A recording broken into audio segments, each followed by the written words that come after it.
Yo, this is my first video when I'm talking on this channel. I was having some channels before, but my maximum number of subscribers was like 40. So I don't think that I'm that interesting person. Maybe it will change, maybe Dr. K will change me. I will become this badass, this Adonis, I hope. Okay, so without further ado, I will try to keep it as entertaining as possible. Yes, I decided to do something, in my opinion, interesting today, which is I will try to break the maximum limit of the calories in Ring Fit. So, if you are not into fat guys panting into the microphone while listening to a licensed professional, then you got into right place. If you are into, I was thinking that if you are not into, if you are into fat guys panting into the microphone while listening to the licensed professional, then you got into right place. I'm not used to this kind of thing on the YouTube. So any kind of feedback would be appreciated, especially about fun of the content of technicals. Yeah, sometimes I will stop and talk about the video that I'm watching during my training. So obviously it's not going to be like stealing, I hope. Yeah, I don't think so. Yeah, a lot of people do that. Do watch video and give the feedback like our Lord and Savior Asmongold. Yes, sometimes I will stop, and yes, I was already reading this. Okay, so let's go. I will just put someone more interesting. Let's go. Everyone is hyper aware of problems, and very few people have any idea what to do with them. Everywhere you look, there's this problem, there's this problem, there's this problem, there's this problem. How do I solve this? How do I solve this? How do I solve this? How do I solve this? No one knows how to solve it, and so then you just get stuck doing absolutely nothing. The best way... Yeah, I'm master procrastinator. Nobody is better than me in that area. Time to run. Oh, I will try to talk into the microphone when I'm stopping this. To feel better about a problem is to... What we're going to do is just ask y'all, like, what part of the world feels like a mess to you? What are y'all dealing with? What's falling apart in your life? And on Slido, basically, people can post a particular... I hope I hope this will be somewhat good quality, because on OBS right now it's not looking so good. I hope so. topic or question or whatever, and y'all can upvote it, and then based on what floats to the top, what I'm going to try to do is take what I know about... Also, as you can see, when I'm not doing anything, the timer stops, calories stop, and the kilometers stop counting. But to be honest, don't look at these kilometers so much. I think that the calories it's better way to look at it, but because it will be like a lot of kilometers, and it's not that much, to be honest. I think so. Psychiatry, neuroscience, psychology, spirituality, helping people through coaching, like whatever. So basically, I'm going to do my best to offer some degree of guidance or help or framework to try to tackle whatever problems feel like they're whatever y'all are dealing with that's falling apart. Maybe we can figure out together like how to deal with the world kind of being on fire a little bit, right? Living in a tropical country is an everyday struggle because of the heat. It really sucks that climate change feels like an unwinnable battle. This is real, y'all. Yeah. I never lived in the tropical country.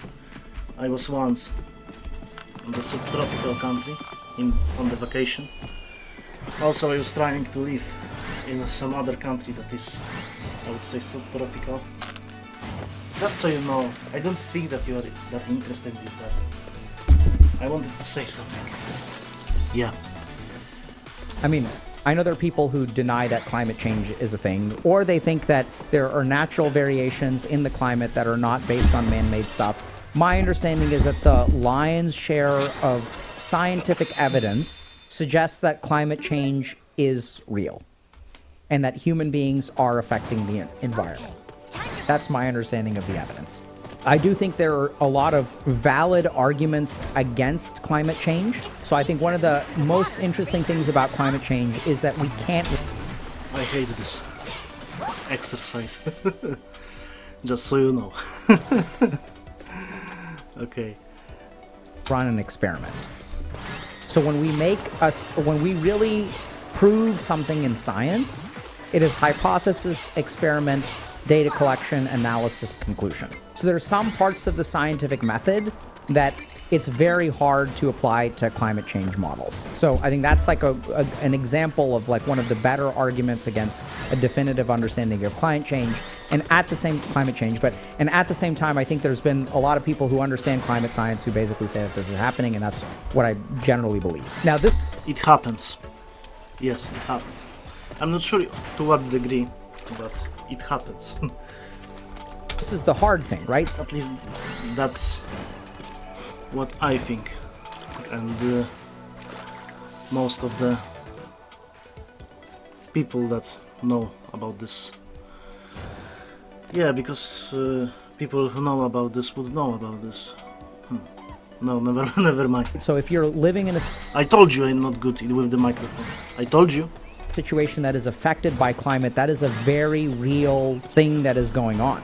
It's something I've thought a lot about in terms of like, where do I want to spend the next 20 to 30 years of my life? Are we going to have problems with water? So I live in Texas, and like, is Texas going to become increasingly unlivable over the next 20 to 30 years? It's something I've seriously wondered. So do I want to move further up north? Do we want to go to like Montana or something? Like, who knows? Right? We see all these wildfires in California and stuff like that. Like Pacific Palisades fire was really scary. So these are very real issues. I heard that the fires in California are because there is a lot of trees from the Australia. I'm not sure if it's true though, but these trees are extremely flammable. I'm not sure. I never lived inside of the US of A. US of A. Yes. So, I don't know. And I think you have to survive, adapt, and ideally excel in these environments. So there is a mental health crisis. This is a problem. There is a loneliness epidemic. This is a problem. And problems is also what drives solutions and what drives exceptionality, right? Necessity is the mother of invention. So as we see the world is getting worse, we are called to be exceptional. We are called to be the solution that the world needs. So is it hard for you to live and exist on a daily basis? Absolutely. Guys, are you the solution? The final solution? Please let me know in the comments if you are the solution.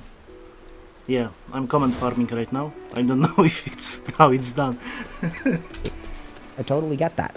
And if climate change is a thing, and there are some parts of the world that are increasingly and unbearably hot, and you are the person who figures out how to solve that problem, how to improve that problem, right? Whether you're cleaning up the Great Pacific Garbage Patch in the ocean, or you're developing desalination technology, or you recognize that mental health is a mess, wait times are really long, therapy seems to be insufficient for a lot of people, seems inaccessible to a lot of people, let's fill that gap. So I think now is the time when the world is falling apart, is when people who are innovators and people who try to fix problems, we become the most important. And I say we as in me and all of y'all. So I think our community is very capable, very intelligent. We tend to get in our own way. We tend to have mental health struggles and things like that. But like, we are exceptional. Oftentimes we're twice exceptional. We have one thing on the bell curve that's really bad. Maybe we have crippling depression. Maybe we're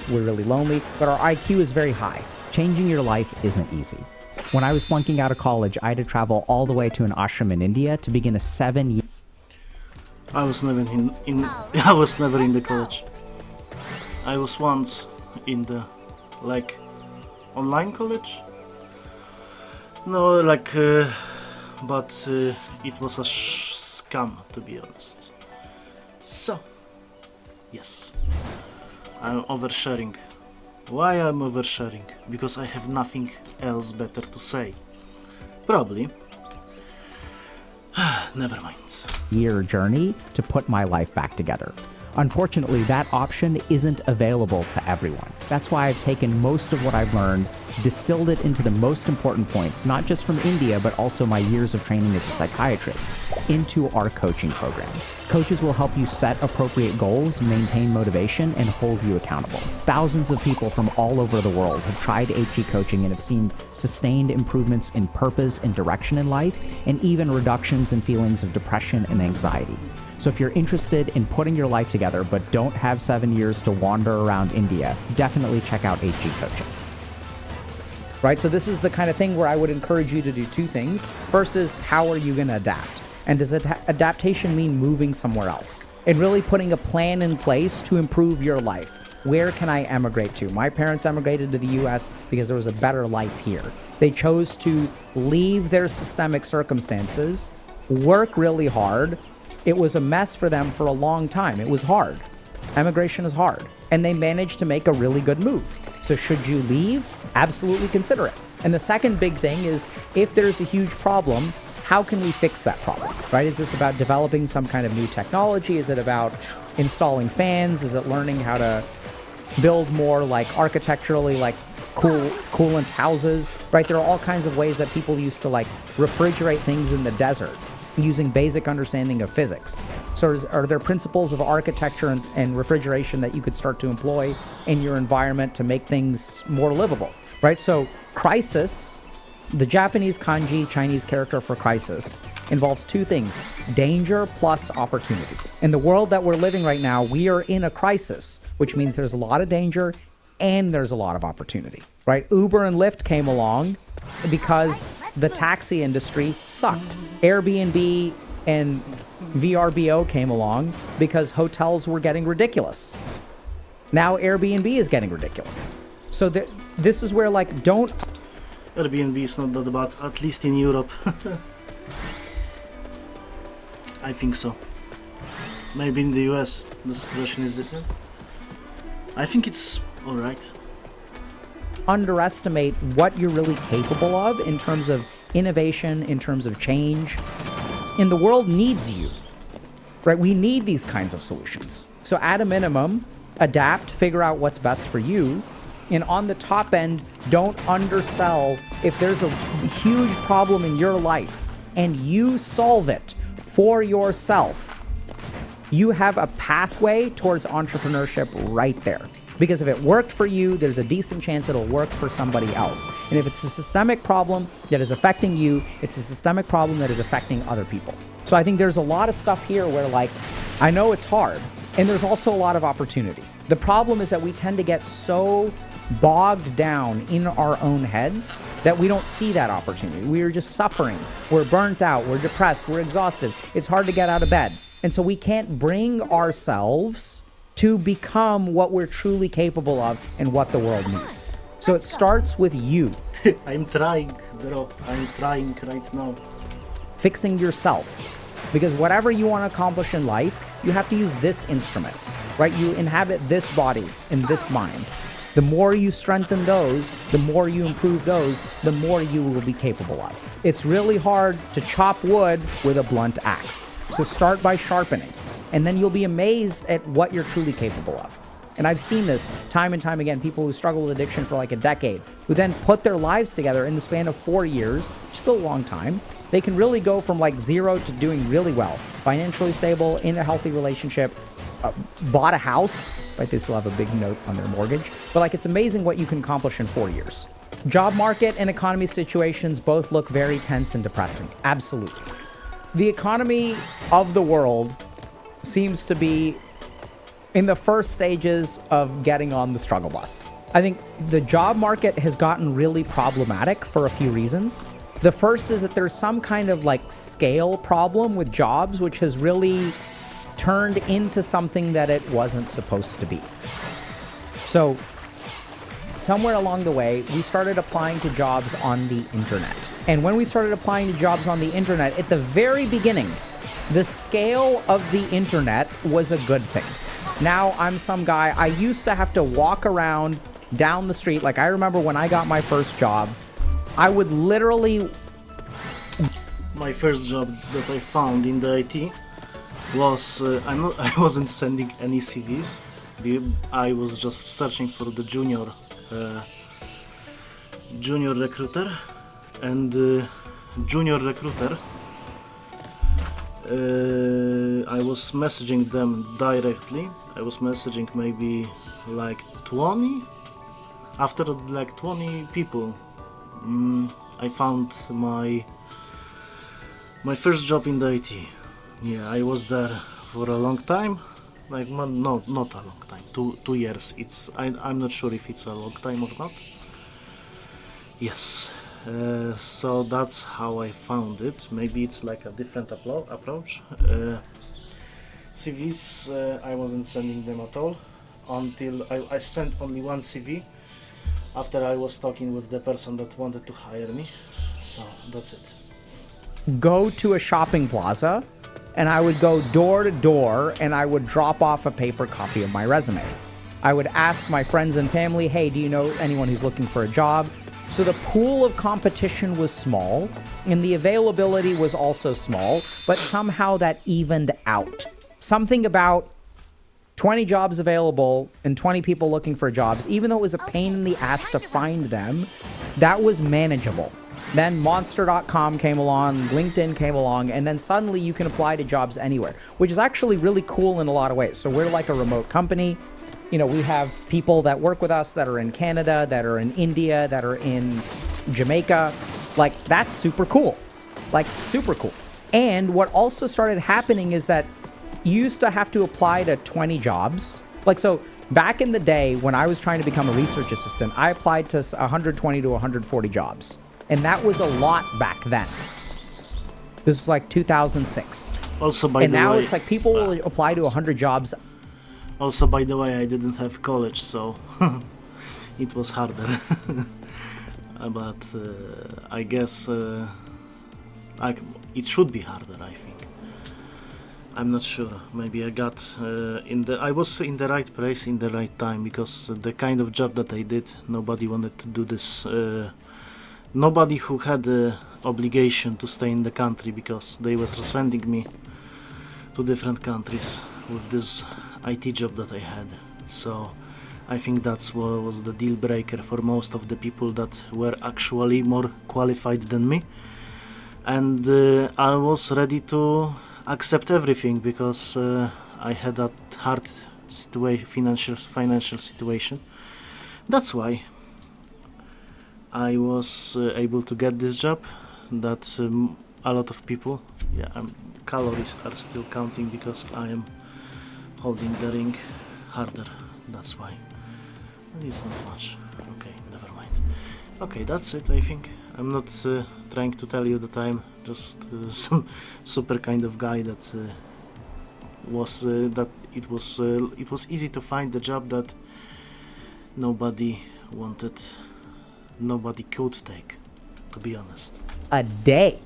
Like, that was some gigantic achievement. And some of y'all are grinding out thousands of jobs. So now the question becomes, if the economy is like scary and the job market is depressing, what can you do? Okay, so I'm going to take a little bit of I'm going to be blunt with y'all. Most people who work suck. This is my professional experience. Okay? So, like, the average person, and I know it sounds weird, but, like, I want y'all to think about the people that you work with. If you're lucky, they're exceptional, and you work in an exceptional place. But, like, you go to most places, and the people who do their jobs, like, suck. Like, if you go to the average accountant, they're not actually going to, like, use every tax strategy to have you avoid paying taxes. They're going to just, like, go through some stuff, have you fill out some forms. They're going to do some basic level of, like, tax stuff that you can do on your own. One of my friends who's also an entrepreneur is, like, really frustrated. He's had really expensive lawyers. He's had really crappy, really cheap lawyers. And what he's found is that irrespective of what happens and who he hires, he has to go through all the contracts himself and make sure they don't miss something. Okay? I've worked with content creators who will work with companies and stuff like sponsorship deals who don't understand brand, don't understand if this product goes south, how much it actually impacts the content creator. A lot of people out there are just average. They show up, they have some degree of expertise that they apply in a relatively We are at 10%, by the way. autopilot manner, and then they go home for the day. It's a 9 to 5 for them, right? And for those of y'all that are working, let's be honest. For a lot of us, it's a 9 to 5 for us. I'm just going, it's like kind of a good way for me to make money. It's a way for me to make ends meet. I kind of like to work, but I'm not showing up every day really trying to do the best, right? So when I go get a sandwich from someplace like McDonald's or whatever, right? The person who's making that sandwich is not like, and this pisses me off, but whatever, right? So like what they'll do is they won't like spread the mayo on the sandwich, right? They'll just put some glob, sprinkle some lettuce, and then they'll give me the sandwich. And it's some... I was working at McDonald's once as well. It was not so bad.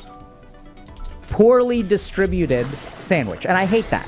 But hey, they're getting paid minimum wage. It's McDonald's. What do I expect, right? Like, can I really expect this person to spend the next 5 seconds of their life spreading the mayo evenly on the sandwich? Is that fair for me to expect? Let's be honest, no, it isn't. This guy's not, I mean, can they do it? Does it cost them anything? I don't really think so. But like, fine, it's McDonald's. Who am I to judge? So whatever. So when I go there, I don't get upset with them. Like, I don't know what their life is like. Maybe their life is hard. Maybe they don't have the energy. I'm pretty privileged. Like, I get to do this for my work, and this is awesome. So whatever. And at the same time, if you really think about it, your competition sucks. Think about a video game. Like, 60% of people are like silver, and that's what real life is like too. Most people suck, and that's why the world is the way it is. Like, let's be honest, right? People like half-ass things. They collect paychecks. It's 9 to 5. And I'm not saying that it's their fault. People are burnt out. People are depressed. There's no upward mobility. I'm half-assing this as well, as you can see. It's like, let's see, it's over 4 kilometers of running, but in reality, I am just shaking my butt. Fat guy shaking his butt. Is that what you like? Is that what you like? What you expect? Right? That's why I don't blame the person who's at McDonald's and doesn't spread the mayo. Y'all with me? I don't blame them. I'm not saying that they're bad. What I'm saying is that if you really look at it, most people don't work very hard. One of my favorite quotes from Office Space, you guys have seen the movie, is most people work just hard enough to not get fired. Right? So here's the really cool thing. If we look at the world, we see that the wealth gap is increasing. And the wealth gap is increasing because part of the problem is that the people with the money are writing the laws. Fair enough. But what I've also found is that irrespective of how the system is all messed up, there are some people who start to be like pretty good at stuff. And if you're pretty good at stuff, you know, so this is really wild. When I was a second-year resident at Harvard Medical School, I asked my program director, you know, what do you think is like the most important thing that we need to learn? And she said, the most important thing that y'all need to learn is how to say no. And I was like, what do you mean by that? And she's like, you have to learn how to say no to opportunities. Because everyone's going to want your help. Everyone wants your help writing a book chapter or working in their lab or doing this or doing that. Everyone's got a project and they want your help. You have to learn how to say no to things. And this is what I want y'all to understand. There's like two parts of the world. There's one, and a lot of y'all know this, right? Like people... Maybe you don't see this, but I'm sweating right now. I'm kinda used to working out like this. So I'm not panting yet. As you can see, wiggling my butt is what I should do right now. So I'm going back to do this. People will say this very frequently, but if you stop and think about it, that means that there's one group of people that a lot of people are asking them for help, asking them to work with them, whatever. And one group of people is having to say no a lot, and another group of people is hunting for a single yes. No one is asking them. And there are too many people asking this group and too many people asking this group. This is the reality of the world, okay? I'm not trying to be like mean, But like this is like wild, right? So look at the discrepancy. And so this is the kind of thing where like if y'all are struggling to work and you're worried about it, I'm not saying that things aren't hard. You're gonna have to apply to like 1,000 jobs or whatever, like on LinkedIn. The job market is bad. People are like laying things off. I want to show y'all an interesting graphic here in a second, right? So like let's look at like how bad things are. So gaming industry layoffs between January 2023 and January 2024, right? So each dot represents one of the approximately 16,000 people affected. So in 2023 to 2024, these are all the people who got laid off. And I'm not saying that these people are like suck or anything like that. So there's absolutely massive systemic forces. So Overwatch 2 was my passion and my perfect dream job. I'm devastated that my team and I were eliminated despite our importance, right? It's like, wow, you got fragged by Overwatch 2. So there are absolutely situations. Overwatch is not so good anymore. I would rather prefer to play Marvel Rivals, to be honest. As most of the people, I think. That are outside of your control. But there are also Also, you know why. I don't need to explain it, I think. lot of things that you can do. And this is where I think there's a change in our culture nowadays of like trying to do the minimum. Of this idea that I'm not going to work extra at all. I'm not going to try to distinguish myself. And there are all these stories that get propagated, right? These are the ones that get upvoted and shared the most about how someone started working way less and they started getting promoted way more. And there's good stuff around that. Like a lot of those kinds of techniques and we try to teach in things like career coaching. That's why we developed career coaching, because there's something called the hidden curriculum. So the hidden curriculum is all of the things that you get judged on at work that no one will ever teach you. And at the top of the hidden curriculum is this scary word. You guys know what the worst word is in the corporate world? That if someone says... Parachute, my favorite. But it's almost not going to up my calories, so... this about you, you're screwed and there's no way to fix it. If you can be this, you will get promoted. And if you get called this, you will never get promoted. It's professionalism. Professionalism, right? So how do you be professional, chat? Someone says, oh yeah, this person, you work really hard, but you're not professional. You guys ever think about that? How frustrating that is? And who gets promoted? Not the hard workers, the people who are professional. See, this is exactly what I mean. Y'all don't understand what the fuck this is. It's not conformity. Take off your tinfoil 4chan hat for a second, right? Like, oh, like, I'm not going to be some conformist. There is absolute... Yes. I'm not sure what I wanted to say. I told you I am bad at this. I tried to... I wanted to say something, but I forgot about what I wanted to say, so let's go. Absolutely an element of being able to get along with others.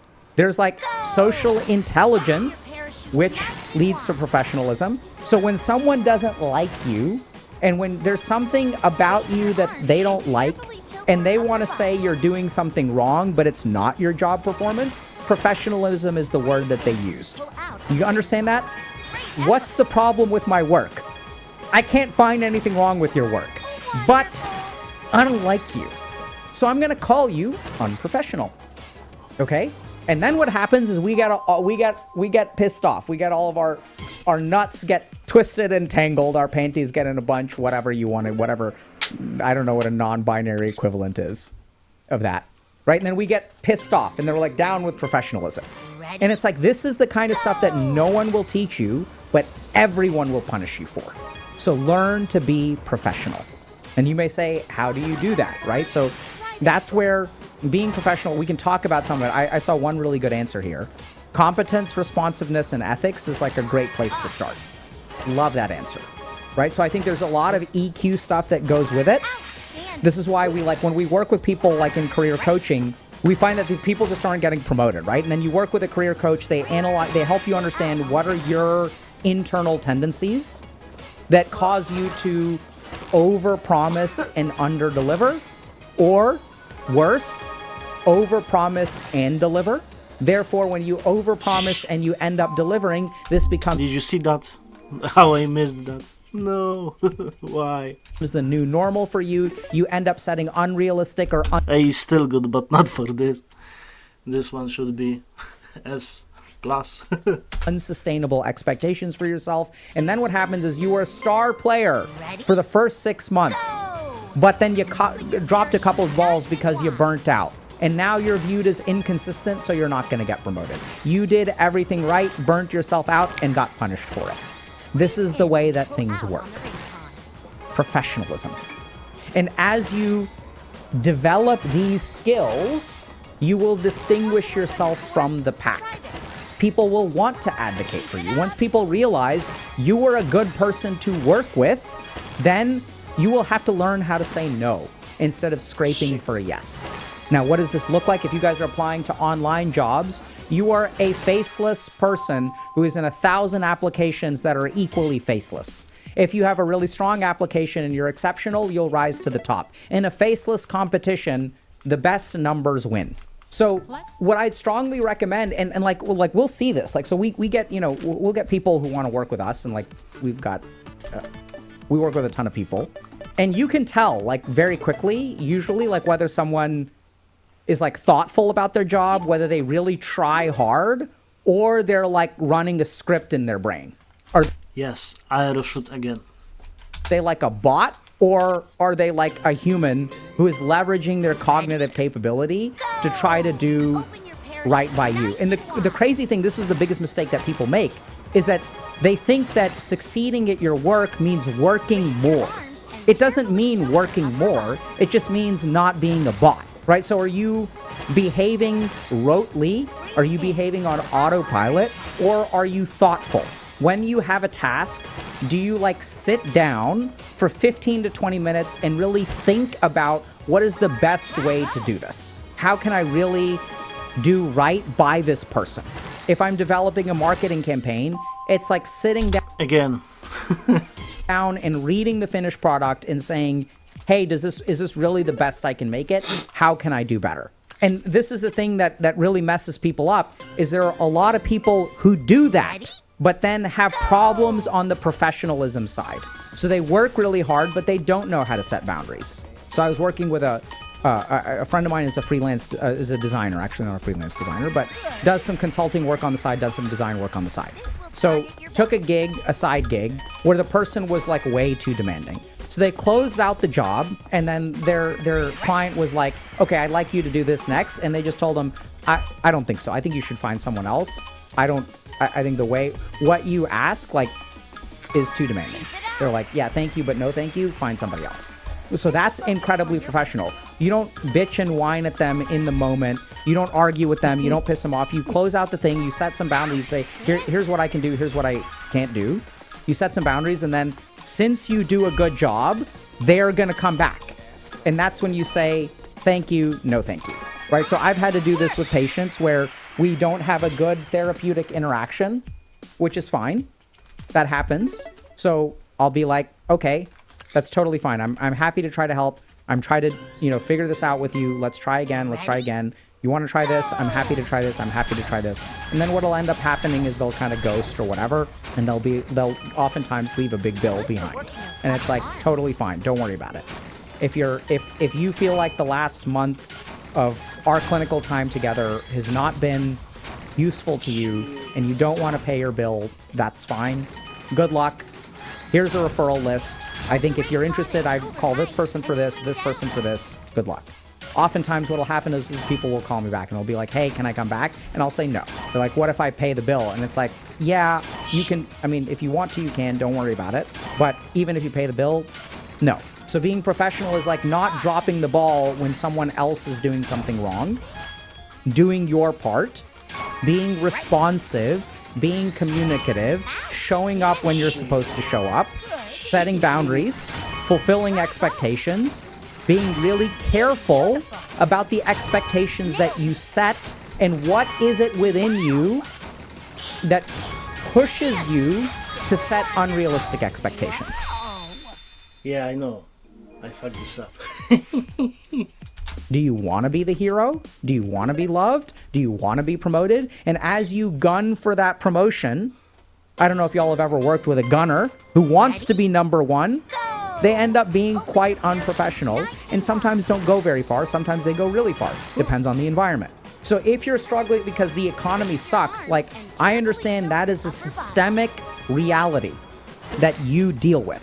And the good news is that most people are average. And if you want to have an advantage in today's workplace, like, it's like, be better than average. That's the goal. You just need to be at the 51st percentile. And this is where people will say it's not that easy. It's not like if you wake up on your 51st percentile, suddenly everything happens. So part of that being above average. Yeah, there are also like adventures over here, like going and against some creatures. But I'm not sure if I'm going to done this here, because if I would go to the adventure mode, which is going to be taking a lot of time outside of the actually training. Average is your networking capability. And here's a quick TLDR about how to network. First thing is, networking usually sometimes happens at networking events, but oftentimes doesn't happen at networking events. I think the most potent networking does not happen at networking events. It happens at other things. That's rule number one. So get involved with something. So there are networking components to things, but like, it doesn't necessarily have to be a networking event. You can start there. It's a good place to start because that's how you practice your social skills. So the crux of networking, the way that I understand it, so most people network to get ahead. You don't network to get ahead. Network to help other people out. So when I learn that, hey, you're really good at this, and I learn that you're really good at this, you don't try to put yourself ahead. This is a big mistake that a lot of people make with networking. It's like, oh, you're really looking for this? Hey, I know a guy. I think I know someone who may be able to help you out. Would you like me to make an introduction? And then what happens is both of those people, and you have to be good at this. You can't just randomly connect people. So you have to kind of vet people. Who's an idiot and who isn't? Who's professional and who isn't? Who's reliable? Who's a big talker? Who's unreliable? What's the vibe that you get? And then you start helping other people out. Networking is about helping other people out. Maybe I'm bad at this. I don't know. Maybe it's just my attitude. But I try to help people out. And it tends to work really well for me. I don't know. People getting less and less empathetic in interactions with each other, people tend to be more self-centered and less community-driven. This is a huge problem. So what we're seeing in the world is that people are becoming more lonely. And the reason that people are becoming lonely is because of two major things that are increasing. One is narcissism. If you use social media or the internet, this has a narcissistic effect on you. Right? So we're now all becoming the center of our own universes. No.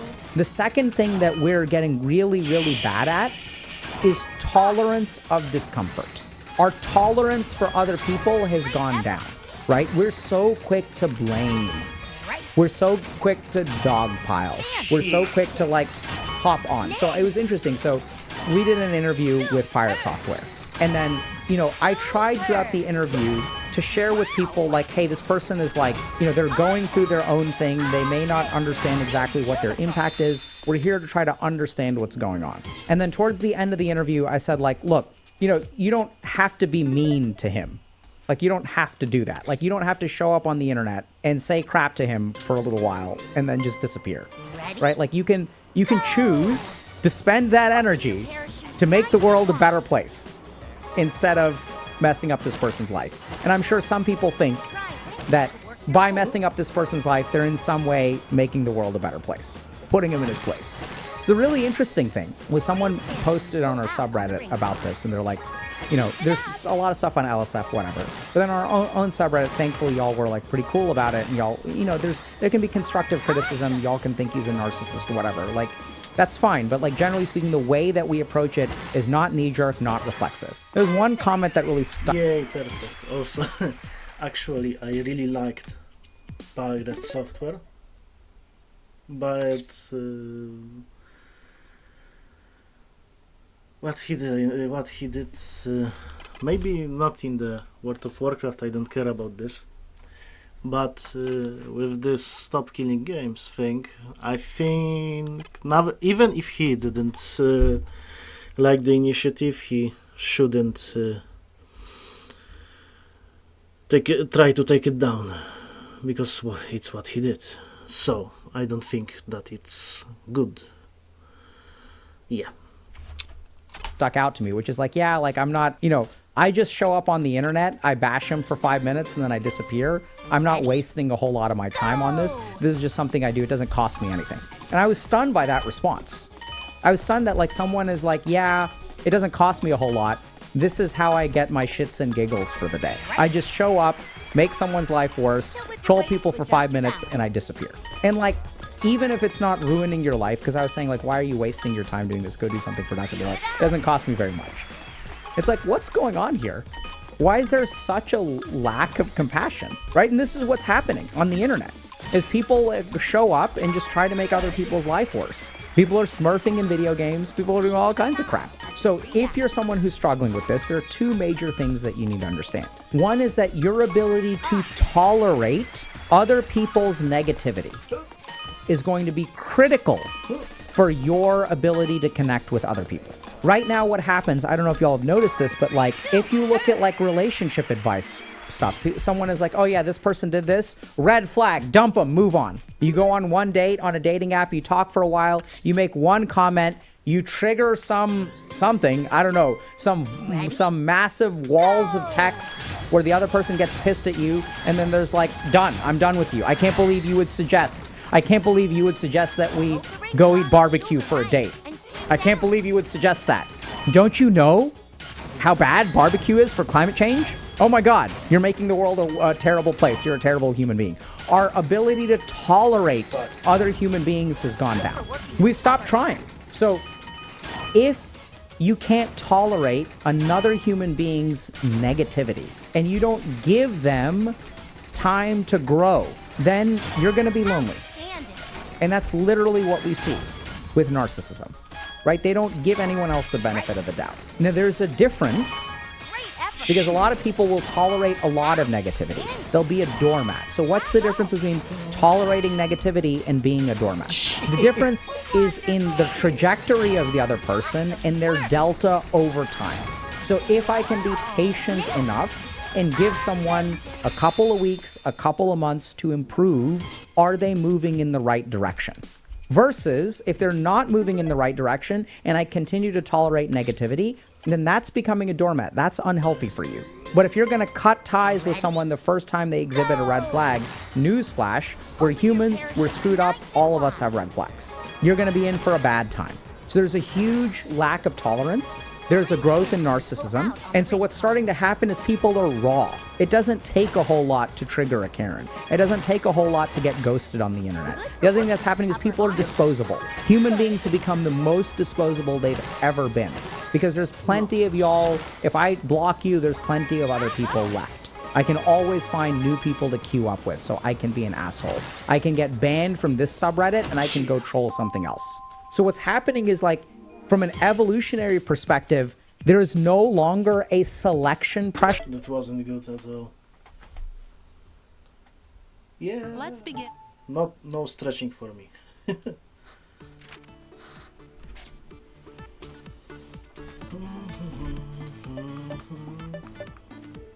Pressure on shitty behavior. See, it used to be that when you lived in a town and you were an asshole, word got around. But now the internet is such a big place where you can mess up this person's life and you can go over here and this person has never heard of this person. There's no internal community. So there's no selection pressure on being a decent human being. So how do we navigate this? So in a world of crappy people who are narcissistic, have no capacity for forgiveness, there are pockets of refugees. And boy, do we love hanging out with each other, right? So it was really interesting when we started growing a lot, we became a place, our community became a place where echo chambers collided. A lot of women started joining our community. A lot of incels started joining our community at the same time. And what happened is a lot of people didn't stay, which is totally fine. The incels, sometimes they got banned. Sometimes they got unbanned. Sometimes they decided this is not the right fit for me. Women didn't feel safe. They decided to leave. That's fine. But the cool thing is, for the people who developed tolerance, for the people who practiced compassion, this became a cool place where incels and women connected around loneliness. Never thought I'd see it. Right? And this even presumes that incels are men, and the original incel, the person who developed the term, was a woman. The OG incels were women. And men came and took it away. So if you can practice tolerance, if you can practice compassion, you will have a unique advantage. Because out of all of the narcissists on the planet, if you give this person some degree of compassion, if you practice some degree of tolerance, you will evoke and awaken a side of them that other people don't access. You can start the process of rehabilitation. And this is one of the sad things about the world, is that no human being feels responsible for another human being's progress.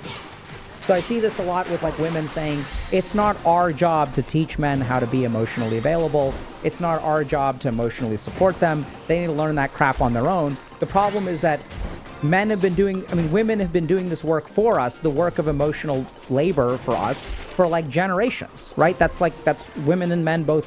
I mean, women sort of say that. They say like, oh, we've been doing this unpaid labor for a long time, which is fair. And so you can't just learn something on your own when someone else has been doing something for you, right? We're left floundering. Someone has to teach it to us. And if you're a woman out there and you're like, it's not my job, fair enough. But then whose job is it? So I think this is where there's another big gap in the world today, where it's not your responsibility, if you're a woman, to help a man, teach a man anything. I completely agree. It's your life. You should do what you want with it. It's not your responsibility. And if you don't take up that responsibility, then who's going to? Who's capable? So I think one of the Fanboys. reasons that the world is in the shitty situation that it's in, and this is not just women and male emotional vulnerability, this is the smallest of the problems. The reason the world is the way that it is right now is because there are a ton of people with capability who do not take responsibility. There's so many people out there who have the power to make the world a better place, and they choose not to. And they make the same argument. It's not my responsibility. And I would agree with them. It is not your responsibility. But if you don't do it, who will? Whose responsibility is it? It's society's. So the world has gotten to the situation that it's in because a lot of people who can make a difference choose not to, because it's not their job, which is fair. And the moment that human beings start to only do what they are responsible for, 20% done. is the moment that we start to move in this direction. Like in the world, we have an entropic force that will make the world worse. I don't know if this makes sense. Any system that human beings have developed just gets worse over time. Everything. There is a worldwide enshittification by humanity. The Roman Empire was great, and then it got enshittified. Some of these religions and spiritual teachers started out awesome, and then they became problems. These streaming services, oh my God, ad-free. I can watch things whenever I want. They were a boon when they first showed up, and they've just gotten worse ever since then. They were supposed to kill cable, now they've turned into cable, right? So all of the things that initially saved us will gradually get worse. This is just the nature of the world. It's entropy at a societal level. And the only way that we can fight against entropy is with effort. By the way, I sometimes move my legs even if I'm not moving inside of the game. I don't know why. I just like to add additional movement. It's not that tiring anymore because I was working out on this. Sorry, how much? Can I check it?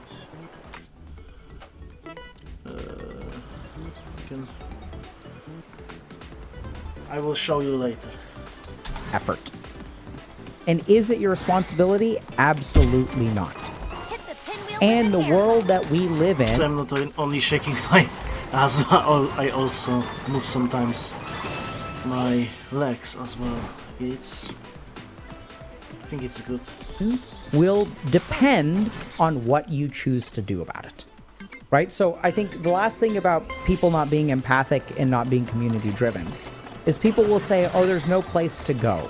There's no community, right? And the cool thing is people are like developing solutions to that, right? There's this really cool thing that's going on in Austin that someone just started. And she was like, she just posted on Twitter or something, hey, I'm going to show up at this place. I'm going to take a 2-hour walk. And for people who just want to get to know other people and have like a conversation, we're going to take a 2-hour walk every single day. We meet at this time. You can bring your coffee or whatever. It ends at this time. It's not professional networking. It's not dating. It's not for any purpose. It's just to hang out. The thing is, the event has exploded. Tons of, like 100 people go now. And then you get to see people. You like meet like all kinds of random people. It's just like walking for the sake of walking. It's so cool. And so this is the kind of thing where I see someone's asking, anyone have a link to this? I'm not going to like mention it publicly because they have a really good thing going and I don't want to flood them with things. And this is the kind of thing where it's like, you don't have to have a link to this. You can build one, right? So you can start things like this. There's an appetite for things like this. We try to do this here on the HG side with things like community events where we try to get y'all to move in the right direction. I never been into the community event, obviously, since I'm not in the USA, but even in the online or something. Maybe I should. I'm not sure. Okay, I'm not sure if I'm talking a little bit too on the low side of the volume. I hope not. Direction, right? So I recently reached out to someone, like literally last night, someone who I've never met. And I was like, bro, we should hang out. We'll see. Maybe the person will respond, maybe they won't respond, whatever. So there is a lack of community. And this is where, like, that's a call to action for y'all. So start to create a community. And you got to be careful because sometimes there's a lot of accessible community, which is not great community. And a great example of this is Discord. So I love Discord. And I think that Discord sometimes prevents us from taking the steps that we really need to take. I have one Discord that I love to hang out in. Our Discord is pretty good, right? Our Discord is a cool place. And it shouldn't end with Discord. There's real life relationships and there's Discord. Even on the Discord that I hang out in, like people will like, they'll meet once a year. They take like a trip together and it's like super cool vibes. Like I love it. But if your primary social interaction is on Discord, you should have something else. And you can make something else. You can join something else. Meetup groups and things like that. These are becoming necessities now. People are realizing we need to be doing this. Jeez. See, I see this comment and I like it, but I think it's kind of like, so someone's saying it feels... My knees are bad. I hate this exercise a lot. Fundamentally pointless to engage in such community stuff on some level in the West because of how selfish and atomized society seems to be out here as compared to developing countries. So this is I think this is correct, but I think it doesn't serve the purpose. So one of the things that I'll leave y'all with, so if there's one skill that I want y'all to develop, it is to understand the direction that your thoughts put you in. When I have a thought like this, okay, it feels fundamentally pointless to engage in such community stuff on some level in the West because of how selfish and atomized society seems to be out here as compared to developing countries.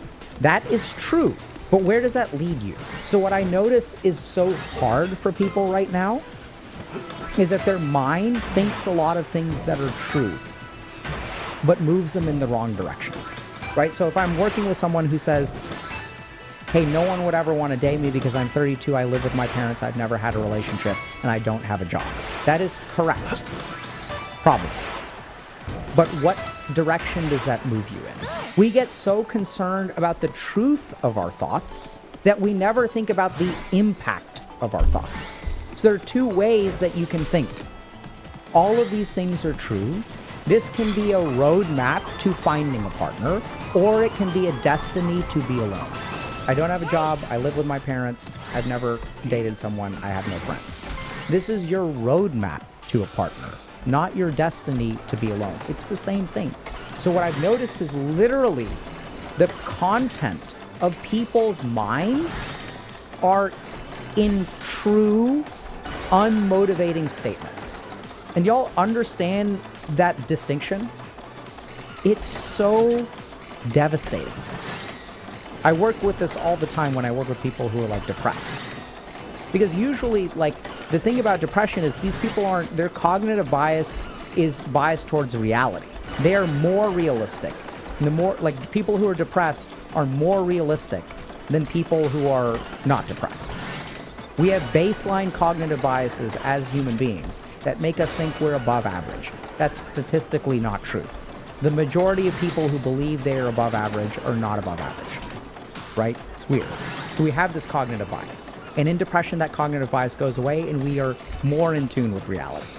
But even if it's true, the nature of our thinking can hold us back.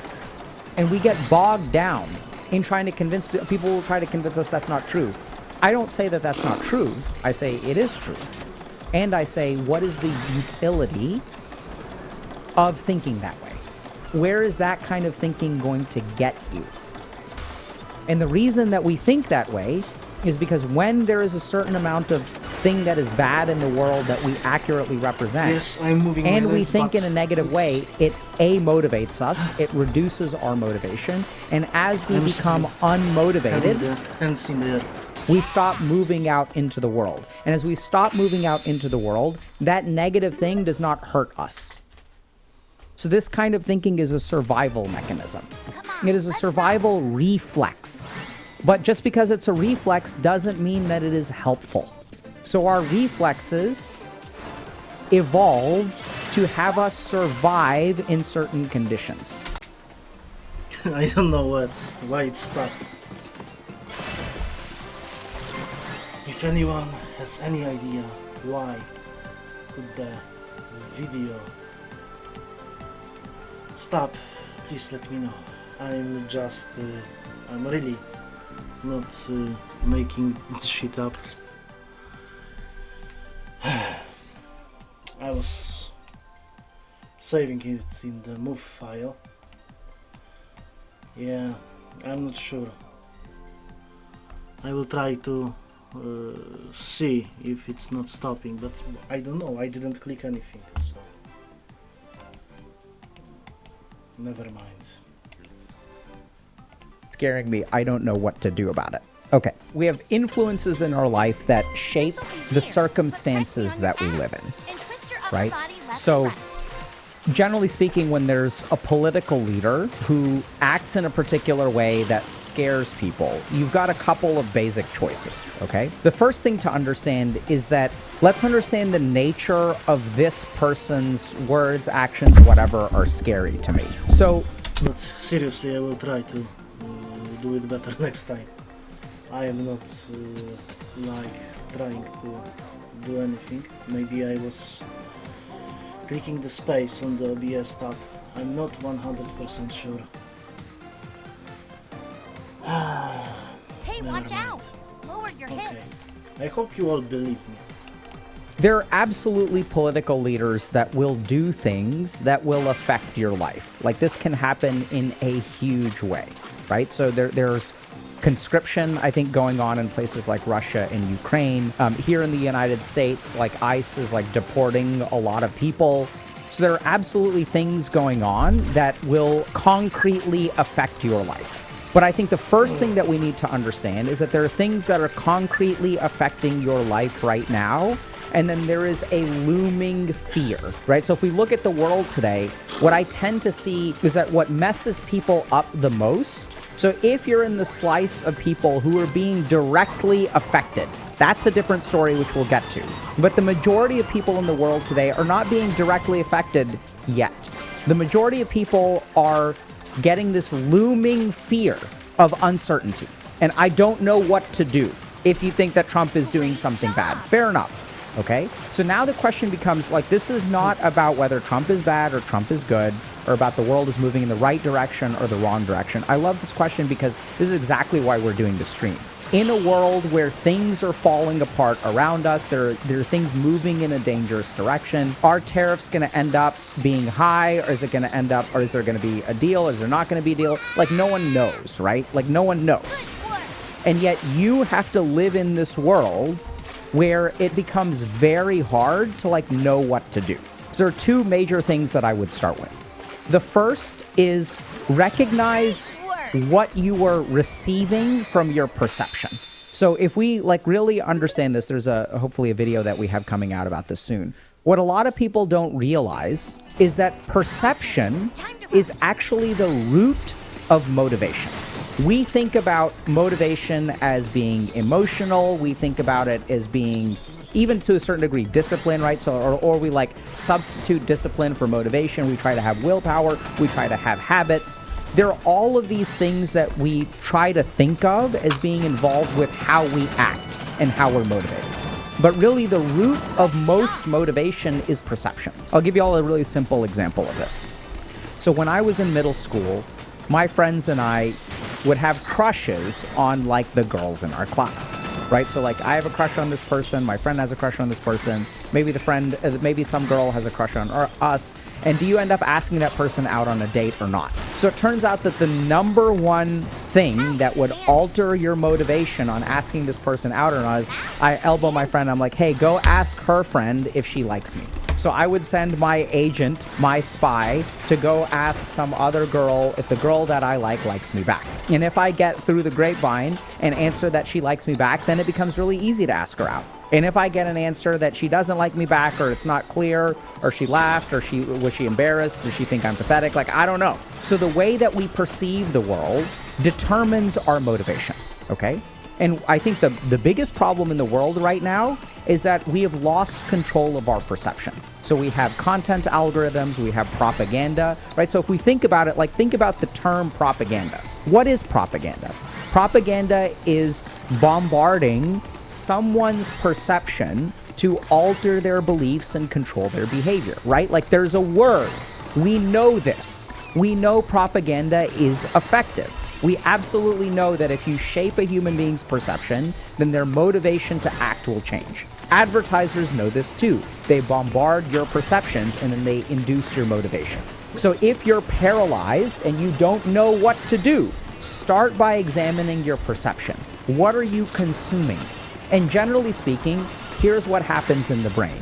When we perceive a problem, and if the problem is big and affects us, what does the brain try to do? It tries to solve the problem, right? So if I see that my ceiling is leaking, I'm going to go upstairs and try to stop the leak. If my toilet is overflowing or my toilet is clogged, I'm going to try to plunge it. If I'm hungry, if I have a perception of hunger, I'm going to go eat something.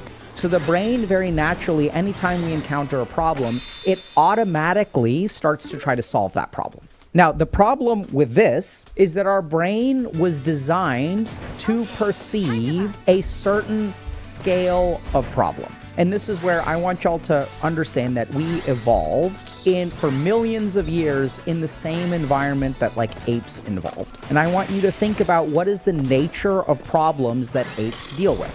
Our brains are very similar, right? Our DNA... Now there are going to be the swings, I think. I really like the swings. I really like to move my knees out. Yes, I like. is very similar. There's so much overlap. Also, in 2 calories, we have 30%. 30%. 30. For anyone that doesn't understand my accent. So now what I'm seeing with a lot of people is the scale of problems they encounter, like Trump fascism, or Trump is doing this, or whatever, some leader is doing whatever, doesn't matter. Political beliefs, political party, like I'm not trying to say one is good or one is bad, like whatever, it doesn't matter. If you talk to conservatives, they'll say like, oh, like the liberals are destroying the world. And if you talk to liberals, they'll say the conservatives are destroying the world, right? Like that's what everyone says. The key thing though is the moment that we encounter these problems, our brain tries to problem solve it. And when our brain tries to problem solve it, turns out you can't control or even really influence a political leader in your country. And so then your brain gets stuck. And this is the biggest problem. If you look at like people today, right? What happens is everyone is hyper aware of problems and very few people have any idea what to do with them. And so our energy and our motivation and our problem solving apparatus are trying to take a bite out of a mountain. It's too big for us to consume, too big for us to tackle. And then we get stuck in this paralysis loop because everywhere you look, there's this problem, there's this problem, there's this problem, there's this problem. How do I solve this? How do I solve this? How do I solve this? How do I solve this? No one knows how to solve it. And so then you just get stuck doing absolutely nothing. And now here's the real problem. The moment that you get paralyzed, your brain gets paralyzed trying to solve problems that are unsolvable, all of your cognitive energy gets tied up in that. And then your actual life gets worse. And then as your actual life gets worse, then it magnifies the perception of all of the problems, right? So I see this a lot. I won't sort of be specific, but like, there are certain classes of people who will blame their problems on something else. And then as all of their cognitive energy goes into like blaming their problems on this group of people, their actual life gets worse. They don't take like a good example of this is like immigrants stealing my jobs.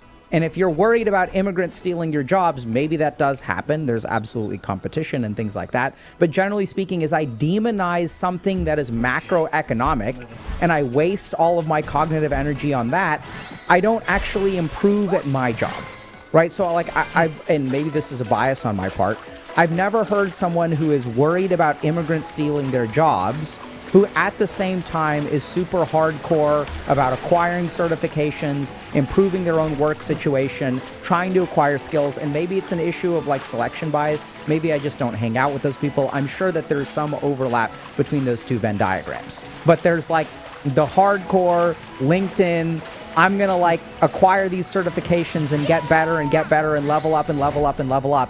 And there are the people who are like the immigrants are stealing my jobs. These are like two tracks, right? It's like, which tree do you want to level up in? Which tree do you want to devote your time to? So what tends to happen is we start to get paralyzed. Also, I was wrong because I was telling at 333 that we are at 30%. We are actually 1/3 of the way out. But just I made the calculation not according to the standard that I set myself, and nobody else is having the standard. Maybe I'm not sure. I'm not sure what I am talking about. Maybe I'm tired. And then our actual life gets worse. But it's not worse because of the thing that is paralyzing us, which is the big cognitive mistake that I think people make. Now, in some cases, absolutely, like you will be directly affected by political decisions of leaders. Great exercise, great. My favorite. In your country, everyone will be affected on a macroeconomic level by decisions that political leaders make. And this is the real problem, is that as we get affected by those decisions, if we become paralyzed, our capacity to adapt gets hindered.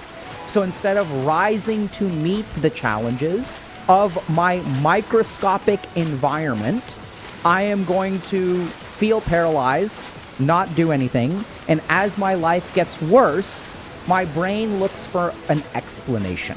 And so as my brain looks for an explanation, it looks at a macroscopic kind of force, right? So I see this a lot with people who struggle to date, like men who struggle to date. I've worked with a lot of these dudes, and they blame feminism, right? And as they become more and more lonely, they blame feminism more and more and more.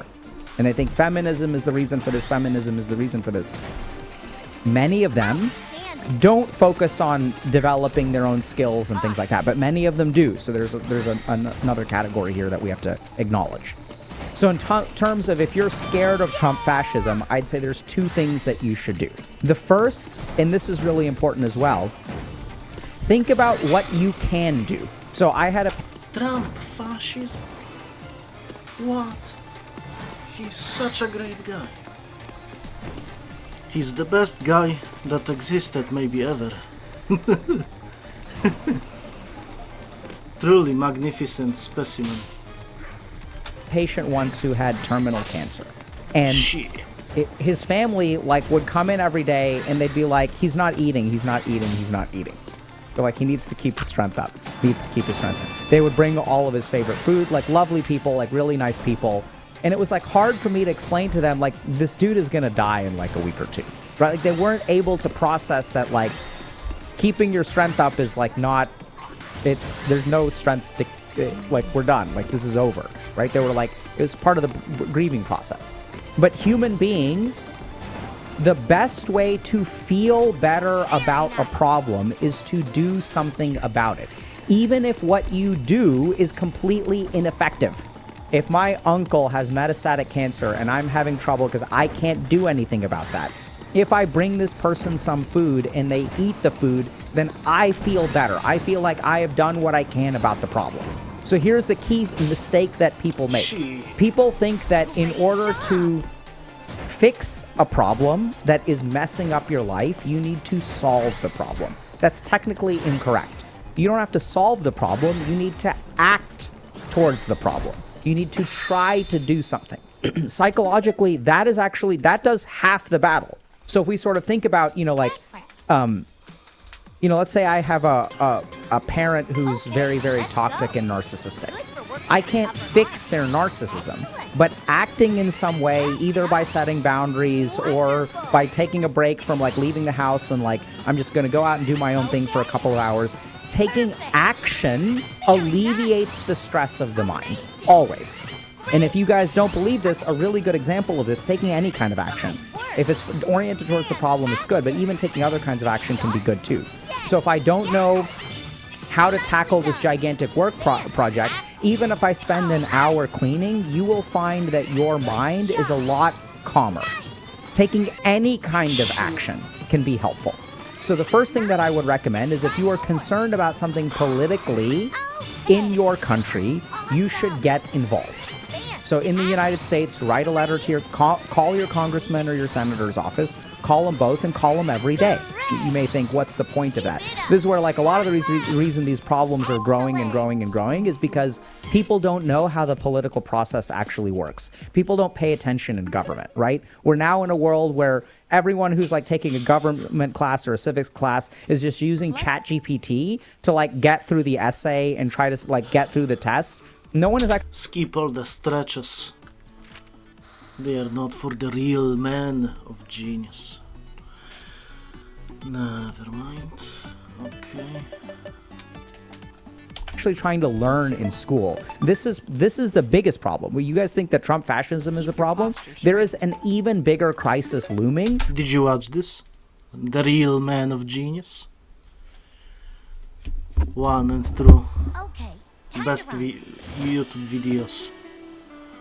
Best advertisements? I think that those are advertisements as well. Which is that we have a generation of people who is not learning anything. They're using ChatGPT to get grades. We have an educational system that is so messed up. And so people don't know how their government works. So I'll give you all an interesting tidbit about this. So in the United States, just about every week, every congressperson, congressman, congresswoman, senator, every week they receive a report from their staffers about how many people called and what issue they were concerned about. They don't get a big report about, like, what you said or what your points are. They just literally get a number tally of the number of phone calls they receive and what the issue they're concerned about is. That actually alters the legislative representative's view on something. Now, you may wonder, why is this? It's because people who bother to call are people who bother to vote. And out of all of the people, like millennials through Gen Alpha, calling your legislative representative is something that very few people do. We don't do that. It doesn't make a difference. So the biggest scam that has been pulled in the United States is convincing people that their vote doesn't matter. Like, think about this for a second.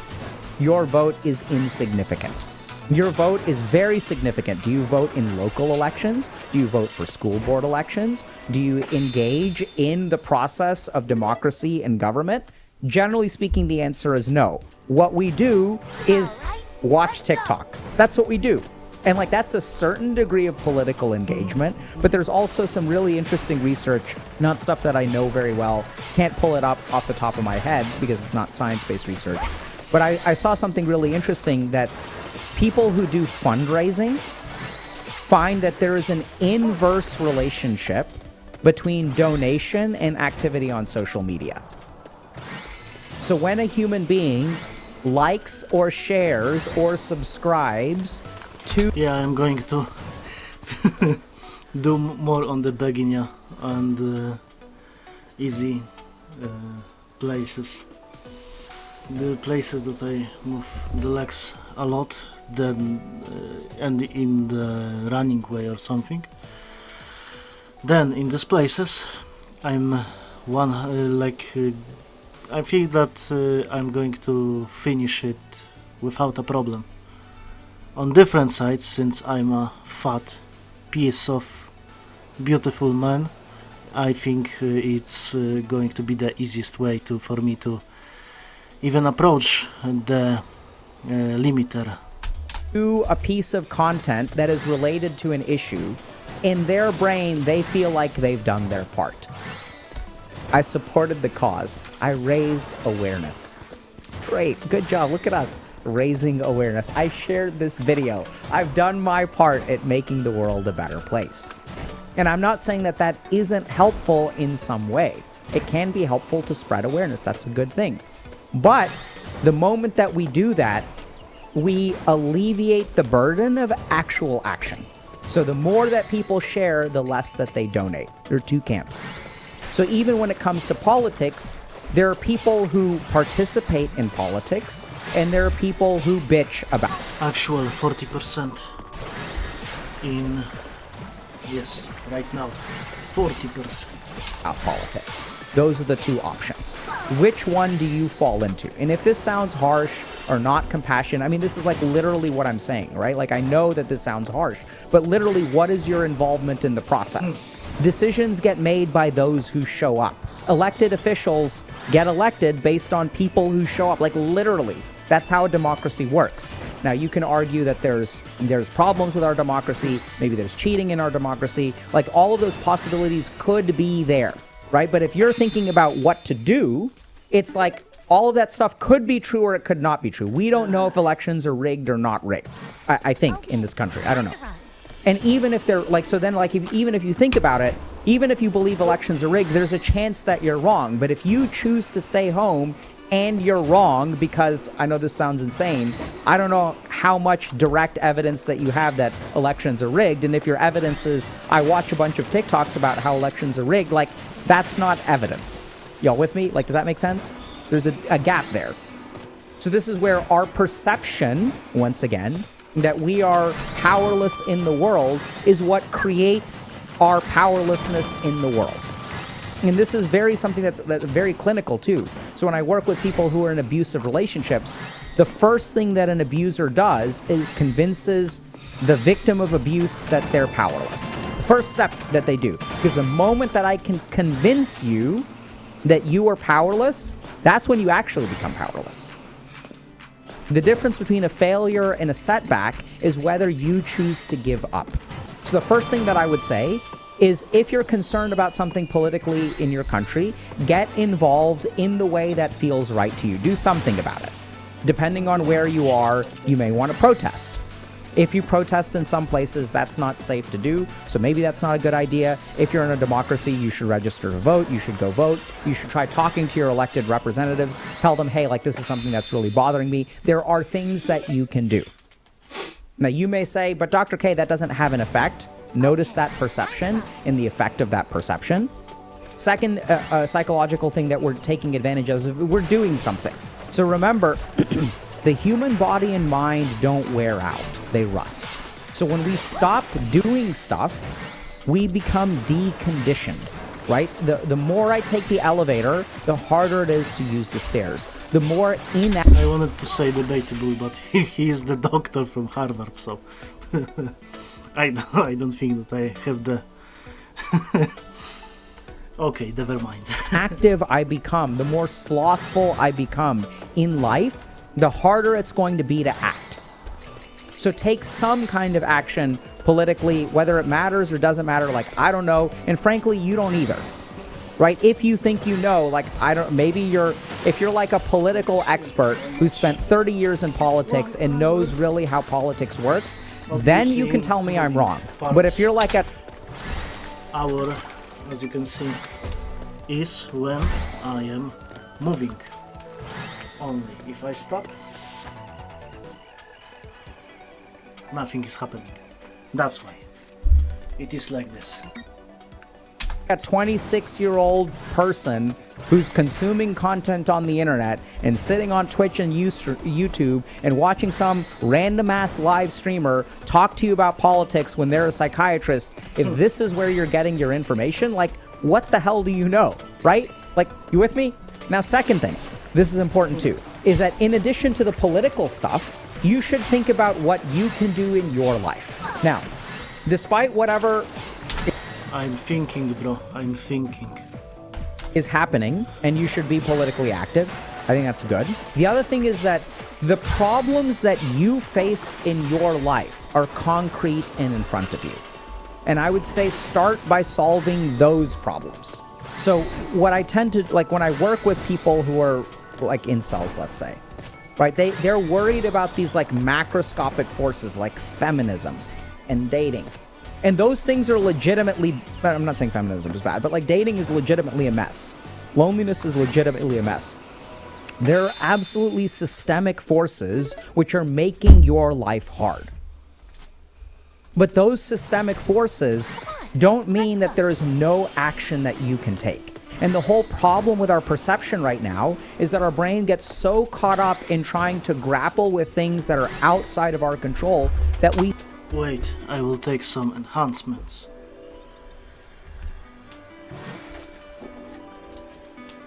Creatine is my enhancement of, you know, I'm taking creatine right now. I'm not even dissolving it. I'm taking it straight to my mouth.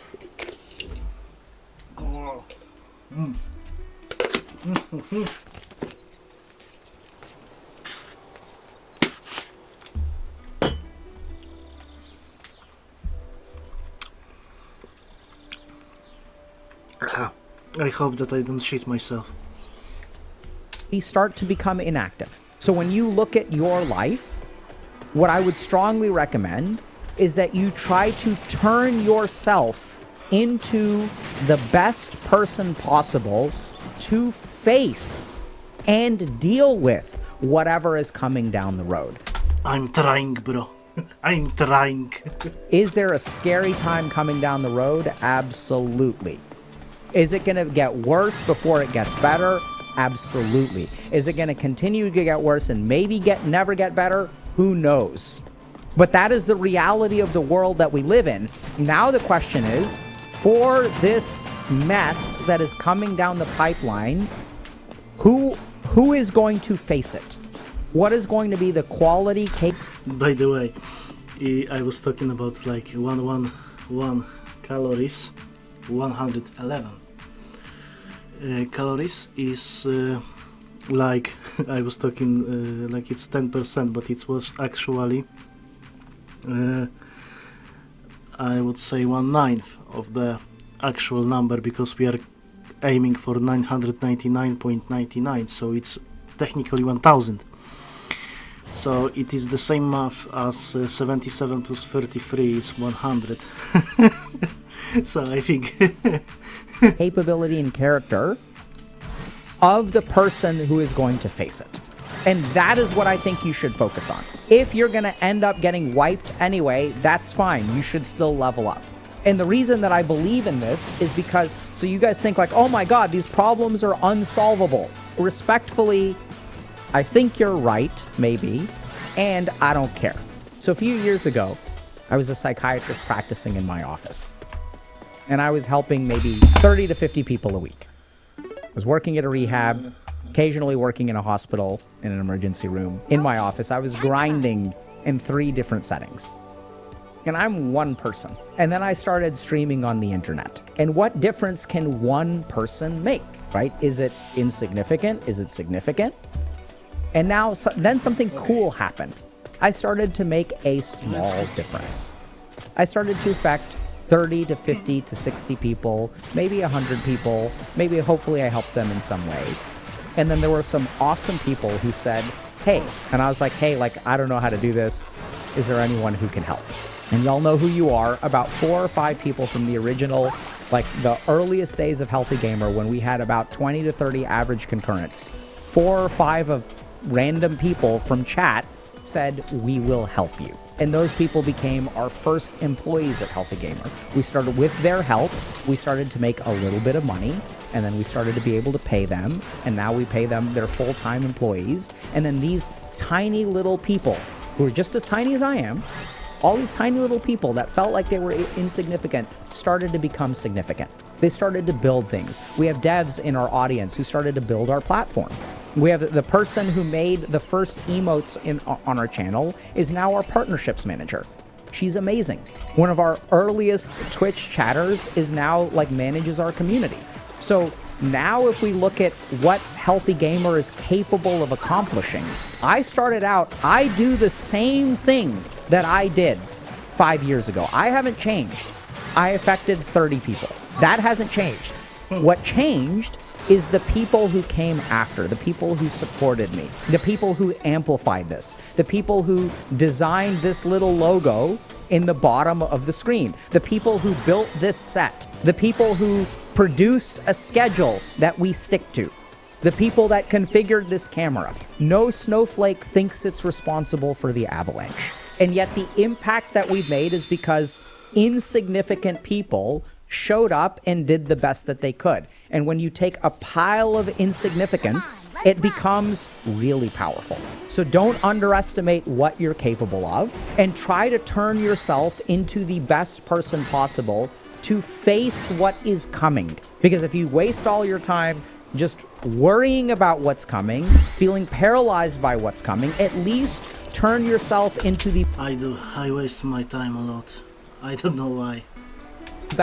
best possible instrument. Because then when what comes down the pipeline comes, and we don't know if it's coming, we don't know if it's not coming, I have no idea. Is it going to screw you? Is war coming? Is death coming? Like, I don't know, right? But when death comes for you, are you going to have someone who has good gum health because you floss every day? That's what you should focus on. And when you say, oh my God, it doesn't matter, that I respectfully disagree with. I don't know how it matters. It feels like if there's a missile coming your way and you're busy flossing, it may feel really insignificant. And there's something that feels really powerful about that to me. The person who continues to floss when there are bombs raining down, there's something really powerful about that. I don't know what, I don't know how. I think maybe it's karmic. If y'all have questions about it, maybe we can figure it out together. But there are a lot of insignificant things that we do that feel insignificant at the time and then end up being worth so much more. The whole point is that you don't know because things are uncertain. And since you don't know what's going to be helpful and you don't know what's not going to be helpful. And then the question becomes, how do I invest my time? Invest it in yourself. Become physically healthy, become mentally strong, become financially secure, develop your social support network. All of those things, whether there's war or there's not war, the more that you level up that stuff, the better off you will be. So I work really hard to prepare myself for what is coming. That's how I spend my days now, preparing for what's coming. I don't work that hard right now. It's moderately exhausting. That's why I'm taking the beginner route.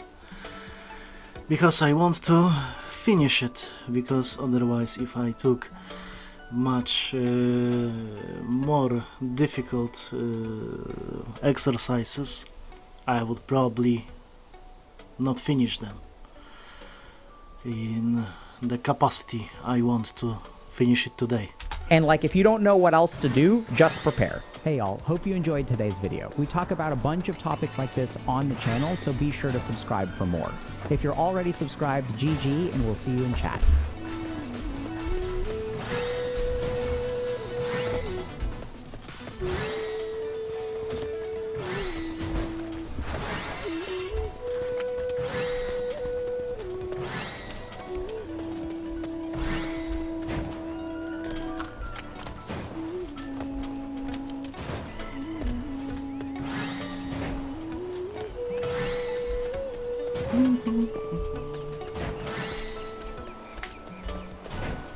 Today, we're going to talk about how to use emotion to cultivate discipline. And this is really important because when it comes to discipline, we all know we need it, but we don't really know how to get more of it. I remember when I was growing up, my mom would always get on my case for being undisciplined. You're always going to sleep too late, you're waking up too late, you're not doing your things on time, look, you need more discipline. And I was like, all right, I hear ya. I sort of get that I should be waking up every day on time, I should be eating healthy, exercising, studying, all that good stuff. I'm game. How do I become more disciplined? And then she's like, well, you need to wake up every day at the same time, then you will be disciplined. And I got kind of confused because I was like, wait a second, don't I need discipline first? It's extremely hard to be disciplined. Okay, time to run. I'm talking like... I don't know. Where do you think I come from? What do you think about this accent? That one person that still watches it. So me. I think nobody watches this anyway.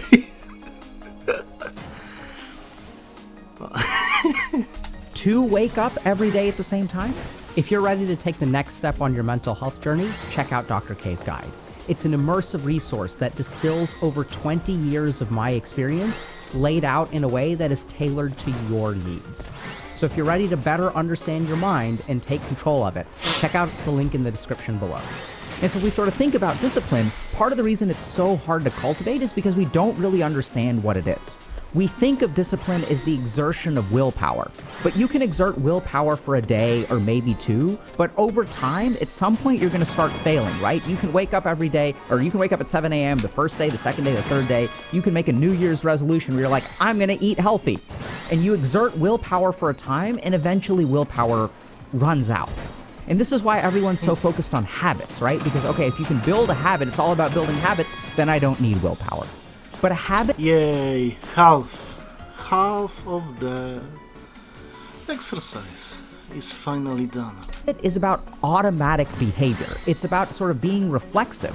But what about discipline? What about these people who are like focused over time and can cultivate this discipline? And it turns out that the reason it's so hard to cultivate is because we don't understand what it is. Discipline is actually an emotion. Now that may sound really confusing because we don't think about discipline as an emotion, but this is something that I sort of figured out when I was working as an addiction psychiatrist. I was working with all these people who were addicted to substances, stuff like heroin and cocaine and Adderall and alcohol, marijuana, and I really was trying to figure out like, okay, how do we help this person? How can I help this person overcome this addiction? And we sort of teach meditation, right? We teach mindfulness. We teach them how to sort of increase their willpower and resist impulses. But I got kind of fundamentally confused because what an addict needs is discipline. But if you look at the science of psychotherapy, what are we talking about with addicts all the time? We're not sending them to boot camp to sort of train really hard and become disciplined. We're talking to them about their feelings. So how does that work? How is it that, because if you think about overcoming an addiction, someone needs a lot of discipline to overcome an addiction. And yet at the same time, when we sort of think a little bit about, okay, how do you help someone become sober? You're doing emotional work. And the answer is actually pretty surprising. That common neuroscience has actually led us astray, and we don't really understand what emotion is. So what's happened in neuroscience is we've figured out that there are emotional structures in the brain. And it's kind of common knowledge now that if you look at things like the amygdala and limbic system, you have these centers of the brain, these anatomical structures where emotion exists, like fear and anxiety and things like that. We have all these brain scans that show that these are the emotional centers of the brain. But this is actually a huge misconception. So we have a anxiety center, and that's absolutely in the amygdala. We have a fear center, and that's absolutely in the amygdala. But what about the positive emotions? Where is the humor center of the brain? Where is the joy center of the brain? Where is the love center of the brain? And this is where we really have to get out into the specifics of the neuroscience, but we've actually all been led astray because negative emotions are localized to anatomical structures. But as we move into the positive emotions, people are kind of confused about where they are, right? You can go to a psychotherapist and they can teach you how to be less anxious. We're really good at working on that. But can you go to a psychotherapist to be more funny? Can you go to a psychotherapist to actually learn joy? And that's not where we actually go, right? And where are the traditions that we sort of find this knowledge? It's actually in yoga and meditation in places like Zen Buddhism. So if you look at sort of what Zen Buddhists are really good at, they're really great at understanding humor. They actually use humor as a path to enlightenment. And I'd love to share with y'all a story that kind of exemplifies this. So when I was studying in the ashram, I had a teacher who sort of told me the story that was brilliant. So there was a master who was teaching people to meditate, and he had a lot of disciples. So they would wake up every morning at 4:30 in the morning, and they'd go to the meditation hall to meditate. The problem is, as the monks were sitting there trying to meditate, there was a cat that lived in the ashram or the monastery. And the cat would get pretty excited because now everyone's awake and everyone's kind of sitting down and trying to meditate. And the cat starts messing with people, right? It gets excited, it starts walking on one monk, starts walking on another monk, just interferes with their meditation. And so the master... Yeah, beginning again. I hope you are ready for this. At least the time of the day changes. Looks at this and realizes, okay, this cat is interfering with everyone's meditation. So he tells his disciples, he says, okay, when the cat shows up, the first thing we need to do is put a bucket on top of the cat for like 45 minutes while we meditate. Then we're going to lift the bucket and then the cat can do whatever it wants. So the monks start doing this, the disciples start doing this. They put a cat under the bucket and then everyone's able to meditate. So over time, the master teaches this lesson and says, okay, before we start to meditate, the most important thing to do is to put the bucket on the cat. And everyone's like, okay, master, we got it. And if anyone screwed up and forgot to put the bucket on the cat would interfere with everyone's meditation. So the master taught this principle to one disciple after another. Make sure before you start to meditate, you put a bucket on the cat. So then the master dies. And everyone's like, okay, that's okay. We're going to mourn the master, but the master taught all this stuff, so we're going to continue doing it. And so they continue to get up every day. They continue to put the bucket on the cat. And then one day something weird happens. A couple years later, the cat dies. And now suddenly all the monks are in a panic. They're like, what do we do? What do we do? What do we do? We can't put the bucket on the cat.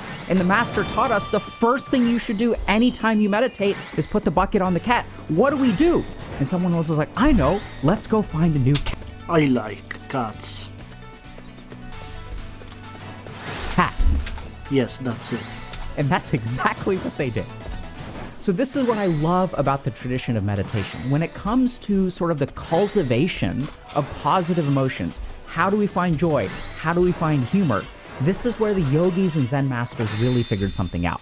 And when I was struggling as an addiction psychiatrist to try to figure out how can I help my patients be more disciplined, I actually went to an ancient yogic text. It's one of the Upanishads that sort of blew my mind as I tried to understand where in the mind discipline comes from.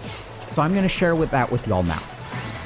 So let's start with one basic observation that the yogis made. The first observation that they made is that opposites are in the same category, right? So we can say that red and blue, let's say, are opposite colors, but they're both colors. Hot and cold are both within the same category of temperature. Heavy and light are in the same category of weight. And so then when they looked at discipline, they tried to figure out, okay, what is it that causes a lack of discipline? And what they concluded is that doubt or a wavering mind is the opposite of discipline. And so they kind of looked at people and they said, okay, what is it? Why is it that someone stops being disciplined? Well, they doubt, right? So if I think about a marriage where I'm starting to be uncommitted to my partner, I'm not disciplined in terms of the marriage. What's at the root of that? It's doubt. I don't know if this... That's actually interesting. I wasn't... To be honest, doubt is... Other side of the discipline. Not the other side. Complete opposite. That's interesting. Person is right for me. I know that maybe I felt this and maybe you'll feel this too, where if you sort of think about what keeps you from being disciplined with studies, right? So if you kind of think about it, maybe you chose to major in engineering or some STEM field, and you want to be super disciplined about it, but you're not really sure that you like it. You're not really sure if it's right for you. So you wake up every day and you try really hard and you kind of end up getting B's and A's and maybe an occasional C, but you just don't have that fire or that discipline to really work the way that you need to. And why is that? It's because in the back of your mind, you're not sure. You're not sure that this is what you want to do. You're not sure that this is the right thing. And so the doubt gets in the way of discipline. The next thing that the yogis sort of discovered is that, okay, if doubt gets in the way of discipline, what is the opposite of doubt? And they used a slightly different word. This is all in Sanskrit, but they translated that not as discipline, but as resolve.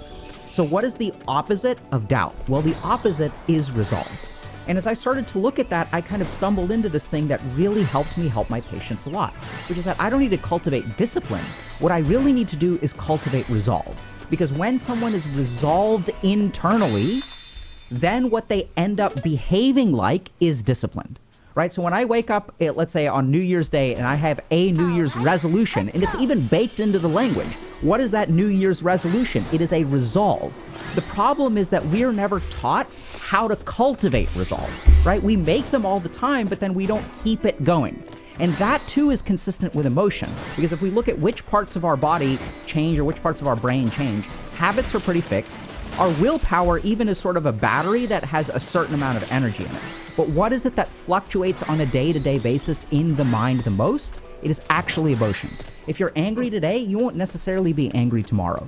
Falling in love today doesn't necessarily mean that you're going to be in love 10 years from now. So what resolve really is actually an emotion. And if you've been resolved at some point in your life, you know what I mean. When you kind of think about those moments where you get resolved, right? You're like, I'm going to pass this class, or I'm going to be at the top of my class, or I'm going to get a 4.0, or I'm done with this person. I am never texting this person again. I'm never playing another game of League of Legends, or I'm never playing another game of Dota. I'm done with video games. What is that, right? That's a resolve. It's actually an emotional kind of thing. And this is what's really... Maybe it doesn't look like it, but I'm really tired right now. The interesting is once I sort of stumbled on this through yoga, I started to wonder, well, hold on a second. Look like it. You don't even see me. You will never see me, I think. Maybe as some avatar, like Nuxtaku. Maybe. Is resolve actually an emotion? And I went back to actually more recent and sophisticated neuroscience, where it's kind of shocking, but if we sort of look at this together... Sometimes I talk to myself. Don't mind me. We look at this table, what we'll see is core and extended emotional brain circuits. Wow, very interesting. Very interesting picture. Wow, I know so much right now. Circuitry components. And if y'all are amateur neuroscientists... Yeah, I know that it's not his fault, but copyright, but it's really funny anyway. Know that the amygdala and the limbic system are where we sort of think about where emotions exist. But if you look at all this, this is complicated, right? This is parts of our frontal lobes. This is parts of, like our anterior cingulate cortex.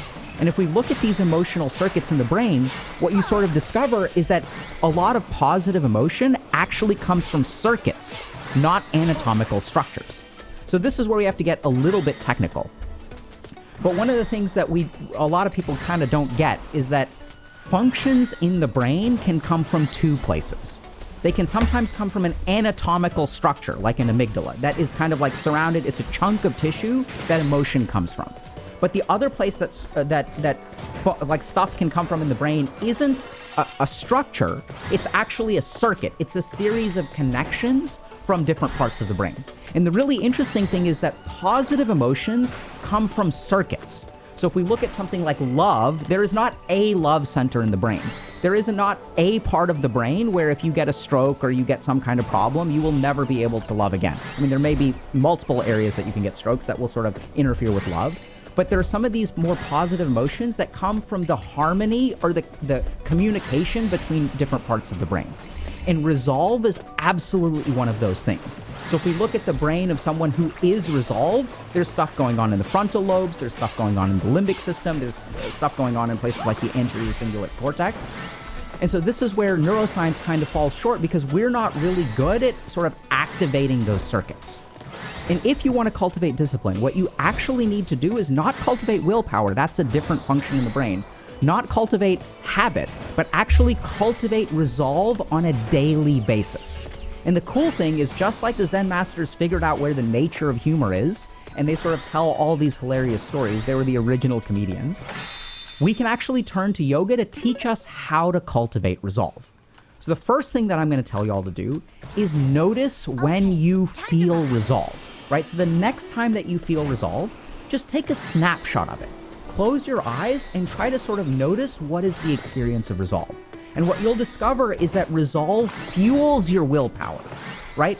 When you get resolved in something and then you start to do it, the doubts and other kind of ideas and distractions will pop into your head. But there's Maybe I this will like, hold it there's this thermonuclear like that. engine within you that is fueling that This willpower. So you're will able to say, come. no, I'm resolved. No games today. No distractions today. I'm focused. I'm resolved. It's actually emotional. So the first step is to actually notice what it is. The second thing that we're going to talk about is something called a sankalpa, which is something that literally translates to resolve. But what yogis actually figured out is that there is a practice to develop a sankalpa. And we're going to talk about that now. So what I strongly recommend that y'all do is pick one thing that you want to be resolved towards. And there are kind of two versions that we're going to do. One is sort of a very specific thing, and one is kind of a broad thing. So you can pick any kind of resolve. So I, for example, gave up ice cream for a decade. And this was part of my yogic practice, that my teacher was teaching me how to develop resolve. So I didn't pick something that was hard. I picked something that was like relatively easy. It was like kind of like medium 60%. difficulty. Yeah, I don't Because you don't want remember to, if if you're Yeah, 60%. Yeah. So happy. someone's learning how to swim, you don't want to dump him in the ocean, you want to start him in the kiddie pool. So the first mistake that we oftentimes make when sort of trying to become disciplined is we pick something that's really, really important to us. The problem is that the things that are really, really important to us usually are hard, and that's why it's important to us, right? Because we haven't been able to do it. They have a lot of emotional energy. So we're not practicing, we're going right up on stage and performing. So I gave up ice cream for a period of about 10 years. So you can pick one thing that I would say is kind of medium difficulty. And ideally every day, which I know is going to be hard, but what you can hopefully do is every day when you wake up, Yay, let's do this every day. somewhere within the first hour or hour and a half of your day, close your eyes, sit down somewhere, and just think about that resolve, right? So try to kind of stoke up that fire of resolve within you. And okay, this is going to be the thing that, like, this is what I'm focused on. I'm going to give up ice cream. That's what I did. So I think it's fine to pick some kind of food or something that's not like too hard to resist, right? Because we don't want to rely on a ton of willpower for our success. We want to focus on the consistency of the resolve and spend about 5 to 10 minutes in the morning just focusing on that resolve and try to feel whatever that internal emotional state is that you kind of took a snapshot of in step one. Try to feel that coming up again. Let yourself kind of open yourself to it. Hard to describe, it's kind of weird. Like, you just have to practice and you'll figure out what I mean. And sort of start to stoke that resolve. Okay, so like, no ice cream today. I can do this. I feel good about it. Like, this is going to help me in my long-term goal. Sort of think through that resolve and just give that resolve a calm space in your mind. That will cause the resolve to kind of grow. The second kind of resolve that you can do is something that's a little bit more global and something that's a little bit more emotionally charged. So if there is something that is really important to you in life, I would say sit down and spend a little bit longer. This usually takes 10 minutes, 15 minutes, 20 minutes, and think about that resolve. So one example of resolve that I've used with a patient is I deserve to be whole. It's not that I am whole. It's not that I will be whole. It's that I deserve to be whole. And it can take some time to try to figure out what's the right resolve for you. Really think about like what you can resonate with that is something that you want to move towards. And resolve that towards yourself. Develop that sankalpa. And for about 10 to 20 minutes, as many days as you can manage. Start with just today. Try to do tomorrow. Try to do the next day. Think about that resolve and let those emotions come up. We want to cultivate those emotions kind of like a We are so close to 2/3. fire. And if you practice these 3 steps, the first is take a snapshot of it. The second is you can start with something small that is... To be honest, like, my souls are like black. Why? No, I have very, very, how do you say, vacuumed up floor, but I am moving from place to place. What the hell? Never mind. not actually that emotionally engaging, so that you can practice fanning the My floor is clean. flames. And the third thing is to pick a resolve that is more important. I'd say you can move on to step 3 after about 30 days of step 2. Then you want to start cultivating that emotion on a daily basis. And the cool thing about that is that as we cultivate, literally sit down and for 20 minutes, cultivate that positive emotion through that sankalpa on a daily basis, that emotional energy will carry over through discipline. We don't have fMRI studies of people doing sankalpas and meditative techniques, but it is my firm belief that when you do this, you will be activating that positive emotional circuitry in every part of your brain. The last thing to think a little bit about is what are some of the things that get in the way of this? So I made one really interesting observation clinically, which is that people who are undisciplined are numb. And you may have sort of noticed this, that if you crave discipline, you're emotionally kind of numb, right? Like you really want this thing, but every day kind of feels like a drab, gray, kind of like not super high highs, not super low lows, or maybe you're getting completely overwhelmed by emotion. And if we sort of think about the connection between being undisciplined and being numb, what's going on there is if discipline is an emotion and we're feeling numb all the time, we don't have the capacity to really cultivate or stoke that positive emotion. And so even though we use this numbness as a protection against negative emotions, because my life isn't going anywhere, I'm screwing up, I'm not going anywhere, or I'm just doing average, I can't really give it my all, and I want to give it my all. And what do you do with those kind of thoughts and those emotions? You numb them out. You numb them out through technology, you numb them out through marijuana, you numb them out by just pushing them to the sides. But the problem is that when we numb our emotions out, we numb the positive stuff too, right? So if you kind of think about it, you can't just numb your negative emotions. We can't just numb the anxiety and feel happiness and joy and love and excitement all the time. Either we feel everything or we feel nothing at all. So one of the problems with this technique that sometimes people run into is that they're alexithymic. So we've got a whole video about that. And some of these other aspects that relate to this sort of cultivation of positive emotion. So definitely check those videos out. My hope is that at the end of this video, you will have gained a new understanding on why you cannot be disciplined. And the core reason you can't be disciplined is because we don't really understand what it is. It's not willpower and it's not habit. It's actually emotion. But common neuroscience, in the way that like sophisticated neuroscience gets buried by simple neuroscience, gives us this idea that discipline actually isn't an emotion. But it absolutely is. And once you understand that, you have a whole new dimension to actually work on cultivating your discipline.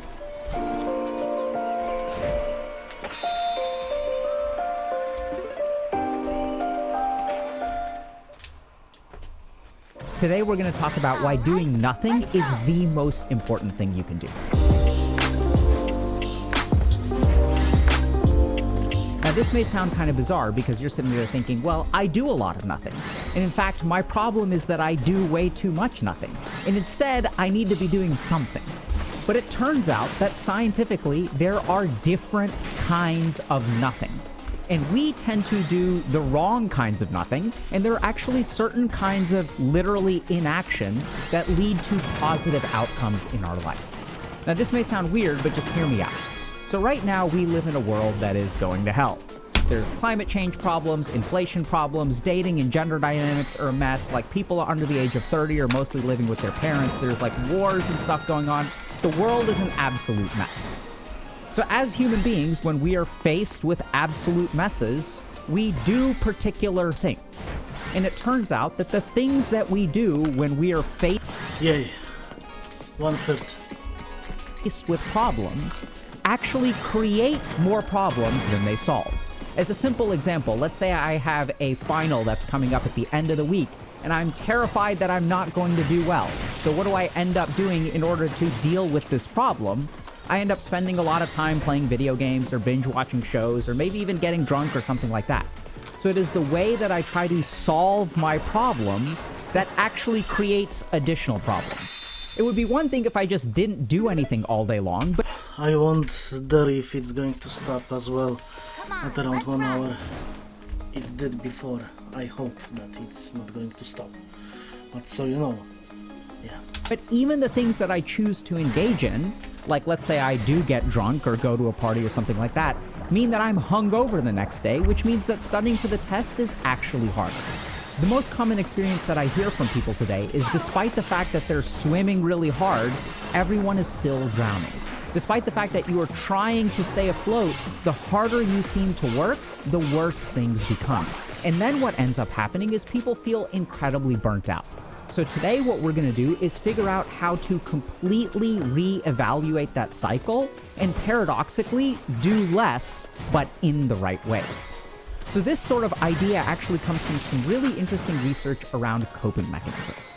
So coping mechanisms are things that we do when something is not going right. So when I have a problem, the way that I manage that problem is the way that I cope. And recently what I've heard, especially in the field of like psychiatry and therapy and even just like the internet, is everyone's like, level up your coping mechanisms, bruh. Like, I need to be able to cope. Like, I need my copium. Like, oh my God, like everyone needs to be meditating and exercising and spending time in nature. And like, these are the healthy coping mechanisms. Instead, what we need to do is This exercise is my cope. get rid of the unhealthy coping mechanisms. I need to be meditating instead of watching porn and jerking off. Well, it ain't that easy, right? And so today what we're actually going to It ain't that easy. teach you is a little It's very hard. Extremely hard. It is the hardest thing that I've done maybe ever. bit better of a way to deal with your problems with actually doing less, because that's actually the most powerful coping mechanism. I know it sounds crazy, but hear me out. Let's start with the worst form of coping, which is called emotion-focused coping. So emotion-focused coping is when something goes wrong out there, it creates an internal change in here. So if I am, for example, if I have that test and I feel afraid, what I'm going to sort of focus on is not fixing the problem out there, but managing my internal emotional state. This is called emotion-focused coping. And what we sort of know from studies in psychology, psychiatry, coping mechanisms, especially things like trauma, is that the worst kind of coping mechanisms are actually emotion-focused coping. Emotion-focused coping mechanisms actually lead to poor outcomes over the long term. So what that means more practically is if I solve my problems, or if the way I deal with my problems, because I'm not really solving them, are to actually change my internal emotional state, that actually doesn't fix any problems and is going to lead to worse problems later on. Let's just think about this, right? So let's say I have a test I'm studying for, or supposed to be studying for, and instead I feel incredibly anxious and fearful that I'm not going to do well on the test. I really need an A. I really need an A. And what do I do with all of that fear and anxiety? I turn to something like video games or pornography or alcohol or marijuana or whatever, something to manage my internal emotional state. There are also other examples of this. So let's say you're in a relationship with someone who is very, very dependent on your emotional support. Or maybe you're the one who needs emotional support. And then anytime you feel negative emotions in here, your goal is to make those negative emotions go away. Now, this is a huge problem nowadays, especially with things like trigger warnings. Now, I'm not completely against trigger warnings. There's some evidence that they're a little bit harmful, but let's just understand this, okay? So what goes on with a trigger warning? What goes on with a trigger warning is you say something that makes me feel a particular way. We're not talking about hate speech or anything, but you say something, oh my God, you were talking about exercising and that triggers my trauma about when I last went to the gym. So in this situation, what is this person doing? They're saying that you should stop doing what 70%, yay! you're doing to try to control my internal emotional state. The worst problem here is that we are surrendering the power of our internal emotional state to other people. But at the end of the day, all of these are emotion-focused coping. And the purpose of emotion-focused coping is to fix the emotions that are caused by problems. So what happens when we use emotion-focused coping? At the best, nothing changes, right? Because I'm managing my emotions, but I'm not solving the problems that actually create them. And at the worst, when I engage in emotion-focused coping, it actually impairs me when I try to solve my problems. I'm more hungover. Now it's been a week since I've studied, and I forgot something. So even though I've sort of delayed by 7 days, I'm actually forgetting something each one of those days. And so what we sort of know of the science of emotion-focused coping is that people who rely on it tend to do poorly. So if we don't want to do emotion-focused coping, what's the other option? So now we move to standard copium. In standard copium, the most common example of this is something like problem solving. So as we already said, I have a couple of ways of dealing with my problems. One is that I can try to manage my emotions and not actually deal with the problem. And the second is I can actually deal with the problem.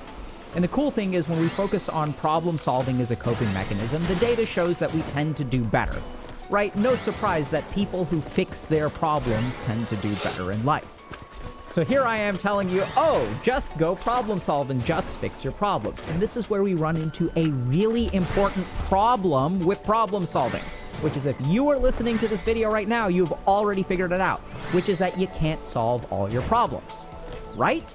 Because, hey, the world is going to hell. Everything is screwed up. Climate change and inflation, all the other crap that I said. I haven't been able to go on a date in 2 years. I've never had a girlfriend. All the men I date are toxic, and all these kinds of problems exist out there, and these are unsolvable problems. And so then what do? We decide to give up. So this is the other problem with problem solving, is that the mind... I've given up long time ago. Yeah. cannot clearly see a path to problem solve, we will go ahead and give up. And that is exactly the... On life, obviously. As you can see, I do nothing with my life. wrong thing to do. Because as it turns out, trying to solve unsolvable problems is one of the most useful things you can do. This may sound insane, but hear me out. So I'm going to tell you all the story. So when I was an intern... I wonder if I am, if you are able to hear me good. I hope so. I hope so that it's not going to in vain. I had a patient who had stage 4 metastatic liver cancer. So this means that they had cancer of the liver and it had spread all throughout their body. So this person was gonna die. And his family would come in every day and they would... Whoa, it's again the same? What the hell? I was thinking that he already told this story. be freaking out. We'd sort of explain to this person and his family what the diagnosis is. You've got maybe about a month to live, right? That's like, it's like one of these bad scenarios. And the family was like, since he's got liver cancer, so the liver is like up here, and then it presses on the stomach, it metastasizes, so it's all in his abdomen, and it's in his intestines and stomach and stuff like Deja vu experience. that. So what is he doing? Deja vu. He's not eating. And then the family gets really, really bent out of shape about this. They're like, oh my God, he has to keep his strength up. He's not eating anything. You got to get him to eat. Like, we're trying to get him to eat. He needs to eat. He needs to eat. He needs to keep his strength up. And I'm sitting there in the back and I'm kind of thinking like, bruh, what are y'all talking about? Like, he doesn't, strength ain't going to make a difference. The guy is like terminally ill with cancer. Like, this isn't going to work. And so this was back when I was an intern, right? So this was before I became a psychiatrist. And I didn't realize at the time that we're missing out on something really, really important, which is that when we try to problem solve, there are two mechanisms actually at play. Yeah. One is we're trying to solve the problem, and if we can that fix our external circumstances, Shit. then we will sort of get better, right? Our lives will get better, objectively, because we fix something. But there's a second aspect to problem solving, which is incredibly important and has nothing to do with whether the problem gets solved or not. And that is the mental aspect of problem solving. So in the case of this family, what they were doing is doing anything they could. And the cool thing about that is that anything that they can do, even if it's completely irrelevant in the long run, changes their Sprite Zero from SodaStream. Not the best idea for training, but whatever. psychology. So if we look at it in the face of unsolvable problems, there are two Zero, obviously. I thought that it's zero? I'm not sure. options. One is we can try to do something futile, and then at least we're giving it, we're trying something. We're giving it some effort that we've got. Or what we can do is give up. And now this is the beautiful thing. When it comes to long-term outcomes and people who use coping mechanisms and stuff like that, there's one big difference, that people who try do way better than people who give up. And so the other really bizarre thing is that frequently when we give up, we also have a cognitive bias at play. And our mind tells us there is no point in trying because we are doomed to failure. But that isn't objectively correct, especially if you look at something like dating or whatever. There's so many people that I've talked to who have said, yeah, this is objectively hopeless. Everything is a mess. Look at all this evidence that I have from the internet and people talking on the internet. And It's giving me additional calories. people posting things on Shorts and Twitter or X or whatever it is nowadays. And look at all of this evidence, and I have my own experience of trying to go on dates 3 or 4 times, and everyone says, right, because let's remember that the internet is scientific research. Those two are absolutely interchangeable. When we're sort of faced in that situation, we tend to give up. And so I know it sounds crazy, but even in the face of unsolvable problems, I strongly encourage you to give it a shot.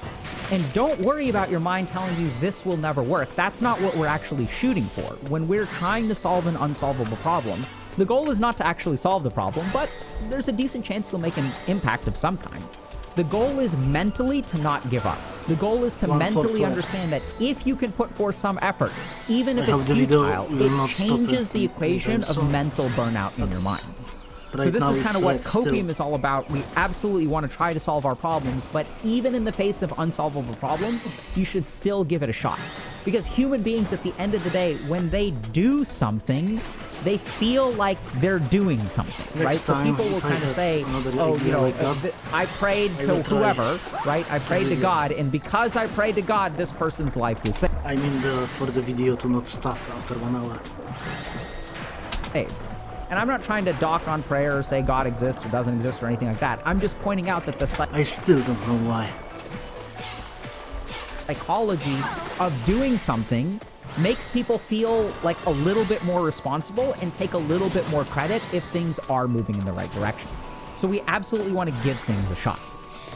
And then we move to the top tier of coping mechanisms, which is what I would dub hopium, which is the super cool because the top tier of coping mechanisms that leads to the best outcomes in life actually involves doing absolutely nothing. And this tier of coping mechanism is called cognitive reframing. Cognitive reframing is literally changing the way that you think about things. And I know it sounds insane, but I've worked with a lot of people who are like degenerate gamers and a lot of people who are super successful, like CEOs and like streamers and stuff like that. And what the really bizarre thing is that I don't think that there's a big difference between these two groups of people. Hell, in my life, the big difference, like I was the same person I was like 15 years ago as to now. What really changed? My IQ didn't change. It's not like my conscientiousness magically increased. What changed was the way that I think about things, which is technically doing nothing. And so cognitive reframing is one of the most important tools that you can actually harness. So let's understand this a little bit better, okay? So you can take two different people who encounter the same scenario. Let's say they go through a breakup. And literally, we've done scientific studies on the way that people respond to breakups. And what we've found is that the way that they think determines their outcomes over time. So if I break up with someone, I can think to myself, oh my God, I'm unlovable and I will be alone for the rest of my life. And this person is going to do so much better without me. And there's no hope for me, right? So we went through a breakup. They dumped me, didn't dump me, whatever. You can pick whatever scenario you want.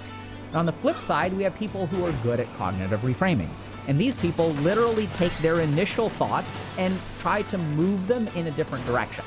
And you can even acknowledge the negativity. Wow, I got dumped. That means that, you know, I'm really not in a good place right now.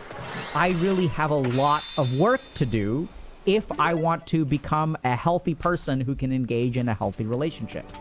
Even though this relationship fell apart, at the least, I learned a lot from it, and I will be better prepared to engage in future relationships. So this is literally what cognitive reframing is. And this is what we do in psychotherapy, is that we take people's default thoughts, and what we actually try to help them do is reframe to more helpful thoughts. And so it's not enough that I just tell y'all, hey, just start thinking differently, bruh. So there's a particular process that I'm going to walk y'all through, like a quick rundown of.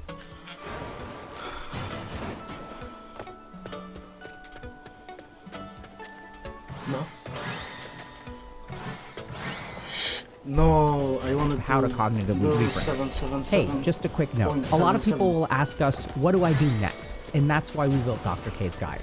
It's a comprehensive resource that distills over 20 years of my experience, both as a monk and as a psychiatrist.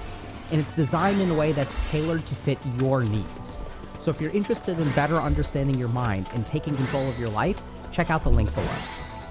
So the first thing to do if you want to cognitively reframe is you want to write down whatever your initial thoughts are. So you're going to have all of these kinds of like negative thoughts that kind of come out, and just write them down, right? And then ask yourself, this is kind of a degen technique, okay? Ask yourself, if you were a different human being, if you were a more resilient human being, if you were a better human being, if you were one of those people who's like good at life, right? Instead of you, what would they think about the situation?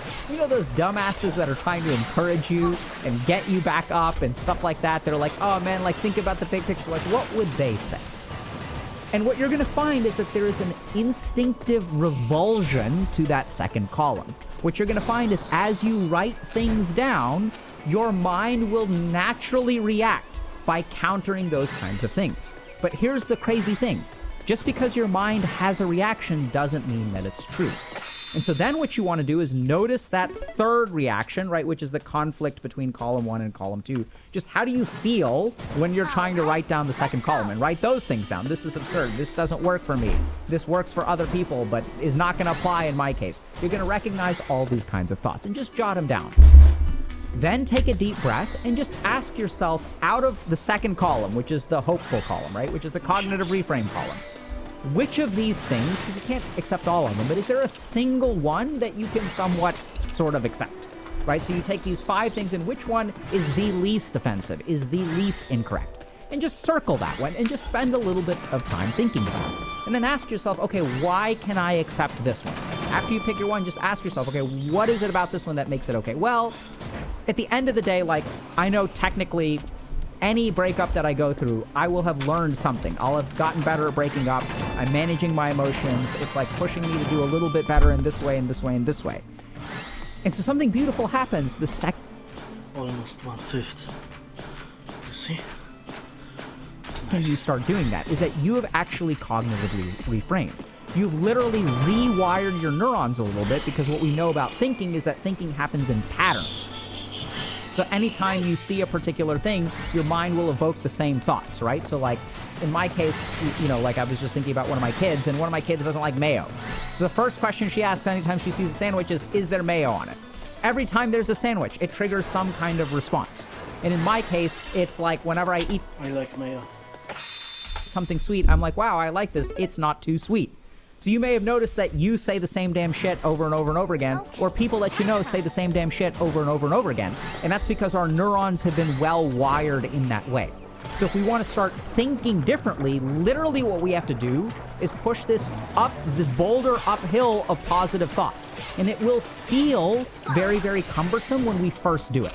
The beautiful thing is that if you engage in this cognitively reframing technique over and over and over again, your mind will literally start to change. The natural responses that you have when you get a setback will be a little bit different. You'll be able to look on the brighter side of things. And once you're able to look on the brighter side of things, that's the first domino. Because now you're not in despair. Now you're not burnt out. Now you're not giving up at the first setback. And even if we sort of think about these terms, what is the difference between giving up and a setback? It's just whether you keep going or not, right? A setback, which is your last setback, is when you give up. But if you don't give up after a setback, it automatically becomes a setback. And so then the question you need to ask yourself is, what do you want your life to be? Do you want to be a person who gives up or has setbacks? And that's the big difference between a degen gamer and a CEO. One of them gives up and one of them has setbacks. So I know it sounds kind of crazy, but it turns out that a lot of what we do when we are faced with problems actually creates more problems. This is why doing nothing is actually everything. But there are different kinds of nothing. And the most important nothing that you can do is the nothing up here. The interesting thing is, if you really pay attention, most of y'all, when you say, I do nothing, you're not actually doing nothing, you're doing something, right? I have a test at the end of the week. Are you literally doing nothing? No, you start doing crap. You start doing dumb crap, right? You start watching TV, or you're on YouTube right now, procrastinating from doing the work that you're doing by watching this fucking video. This is not doing nothing. You are doing something. You are watching me right now. And that's the crazy thing, is that what we sort of found is that people who focus on doing something that makes them feel better, mopium or emotion-focused coping, or even problem solving, are not as Chad or Stacy as people who actually do a little bit less, or do way less, but do that less in a very particular way, which is cognitively reframing and not giving up. This is normally the part of the video where I would say, now go out and do something. But actually, maybe you should do nothing. just to remind you, if I stop, the clock stops too.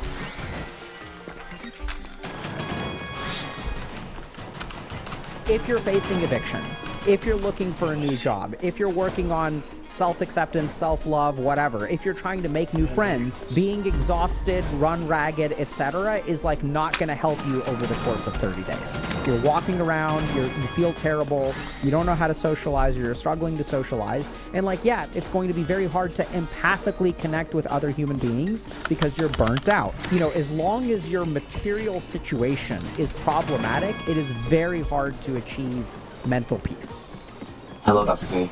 I have a question about feeling accomplished at the end of a long day. I am currently trying to find a steady source of income until my employer puts me back to work. My bills are coming up and I face eviction. I can only control what I can control, and yet I still feel extremely disappointed in myself and like a constant failure. I have carried this self... It's got to be hard in the USA.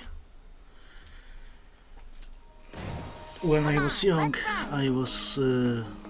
I actually wanted to live there. I'm still young, but I'm talking about when I was in my childhood. Then I wanted to live in the US. It changed a bit when I was seeing, after like 2015, I didn't want to live there anymore. Hatred in me for a very long time, and I also feel like I will never be good enough for myself nor anyone else. It has gotten so bad that I no longer feel comfortable inside my own house, and I either ride my bike or walk around aimlessly until nightfall. I can only describe this as hell on earth. Is there any general life advice you can give me about making money or meeting new people would be beyond appreciated? Yeah, so this is like, first thing is like, this is brutal, man. So, you know, this person is describing living in what they describe as hell on earth, and you know, I think there's so many things going on here. I think it's a great voicemail because it highlights like how many dimensions are involved when our life becomes as... I mean, I would be so scared about the hospital bills or something. That's the main reason, I think. And also people are struggling to live, I think. I'm not sure exactly how much, or is it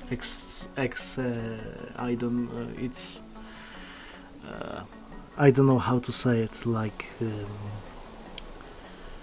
maybe it's bigger problem in the internet that people tell about it, but I think it's really hard, to be honest. As he puts it, hell on earth, right? So the first thing is, I think this is like something that we, generally speaking, I mean, earning a living wage, grossly underestimate in the field of psychiatry. Just how bad how someone's mental state is influenced by their circumstances.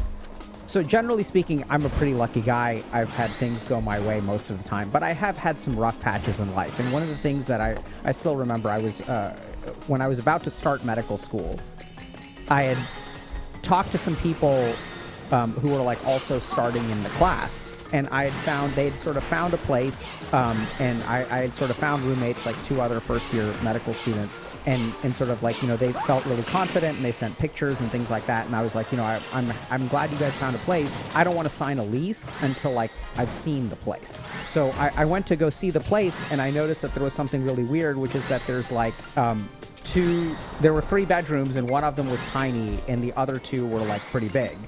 And so I was like kind of confused about the rent split and things like that. So like things just sort of didn't work out. We weren't able to come to an equitable solution. And I'm starting med school in like 3 days, and then suddenly I don't have a place to live. And I remember like not being able to eat, also wandering around. Like anytime I would eat food, I would feel incredibly nauseous. Here I am, like this is my shot. Like I finally made it in med school. I'm like working really hard, and like I don't have a place to live. And the thing that I really learned there was just physiologically, like all of the yogic training and all that stuff kind of went out the window when your physiology is running ragged. So my cortisol level was through the roof. I was unable to eat. I was unable to sleep. I was like incredibly restless.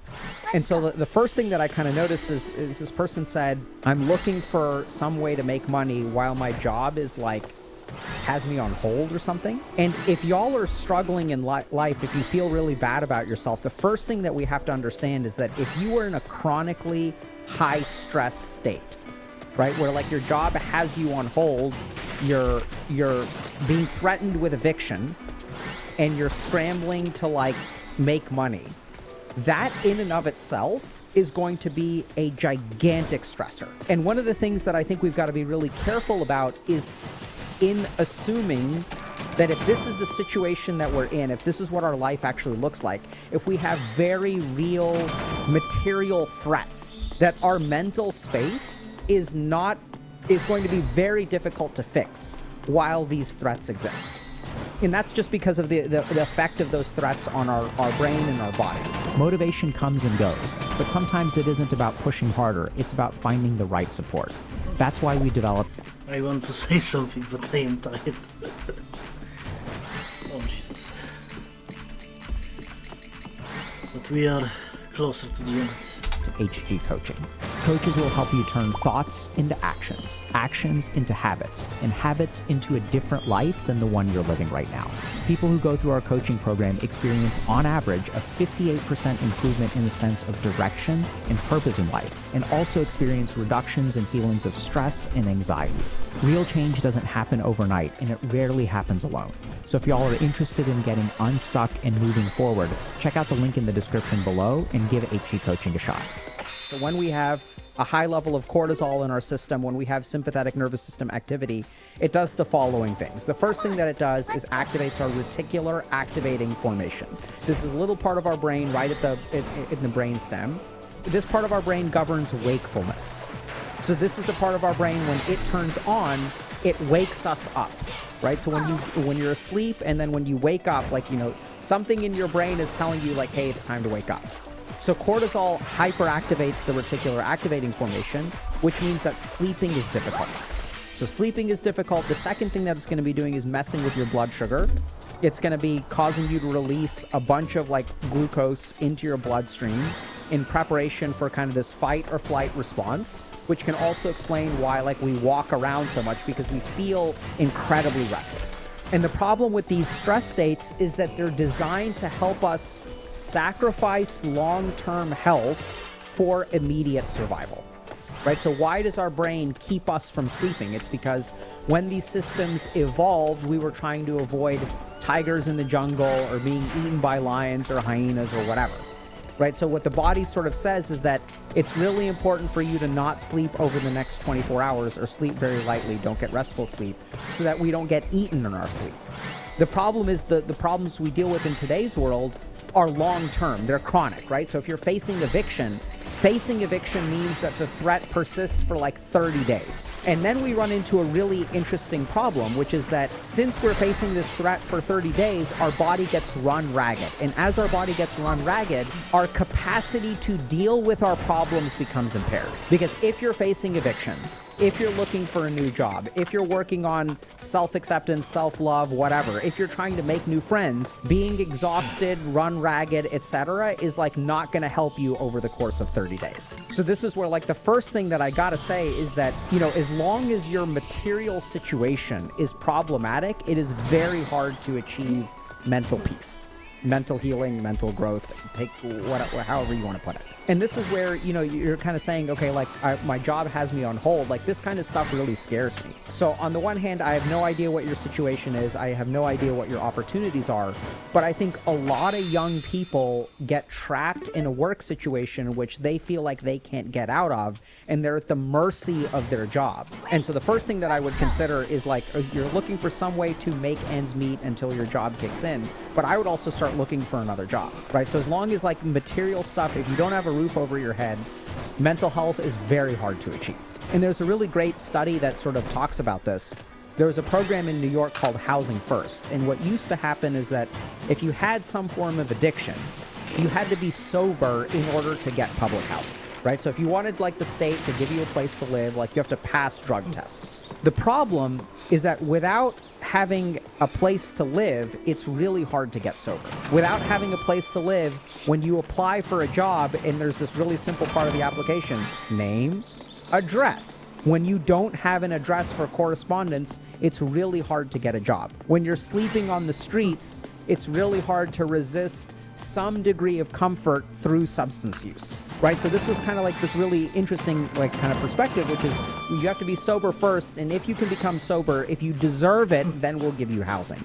But what Housing First essentially found is that it works the other way around. If you give people housing first, even if they're using, their ability to engage in mental health care, their ability to get a job, their ability to like not be on the fucking street so they have a roof over their head, helps them with substance use. And what we know is that substance use is very, very context dependent. So this is really challenging.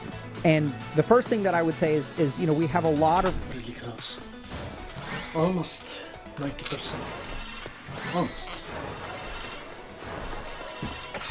resources through the Healthy Gamer community around career-related stuff. We've got an awesome career coaching program, which is probably the most stable, consistent, and successfully growing part of the services we offer at HE. Started pretty small, maybe about 50 spots, and like it's gradually grown. People find immense value out of it. That may not be something that's accessible to you right now if you're between jobs and facing eviction, but that's why we also have a lot of like free resources, videos, things like that about getting a job, etc. But I think don't mistake fixing the external things in your life.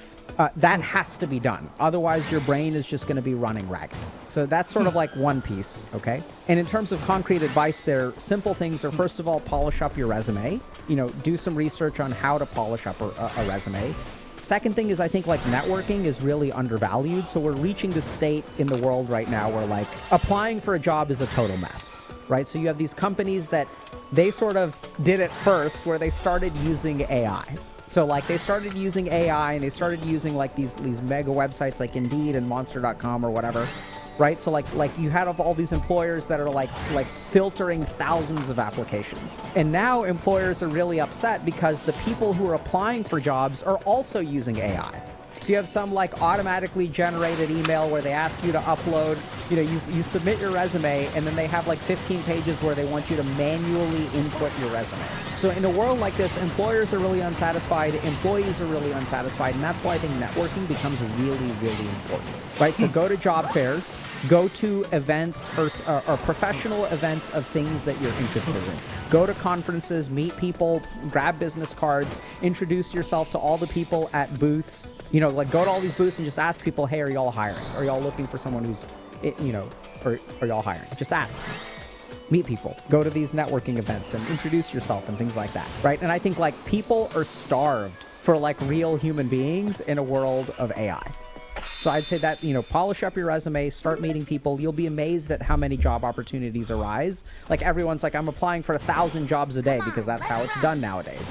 And meeting an actual human being who's like a decent human being who seems motivated, capable, like showed up, right, which is what 50% of a job is, will be a huge leg up over like all of these faceless 1,000 AI generated applicants who are like drafting emails and asking ChatGPT to build them a resume, and it's becoming more and more and more generic.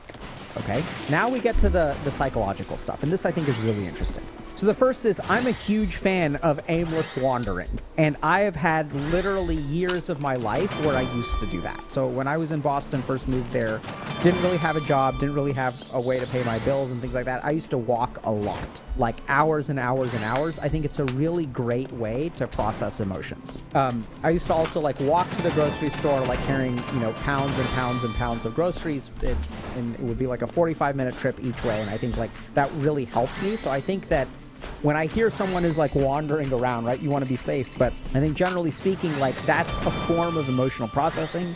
It's a form of getting rid of all of that excess glucose that your body is dumping into your bloodstream because your cortisol levels are really high. It can actually be really good. So I think that's something that you're doing that sounds really good. For those of y'all that feel stuck, I think walking is a great option. Now, the last thing that we have to really talk about is you say that you have to walk and, you know, you're wandering around because you hate being at home. And this is where I think there's a really important bit of work. So, and that's like, what is it that you experience when you're at home? What is it that you're actually literally walking away from, running away from, biking away from? Because oftentimes when you wander, and I know that's how it was for me, like I had to just get out. Like I could not be here.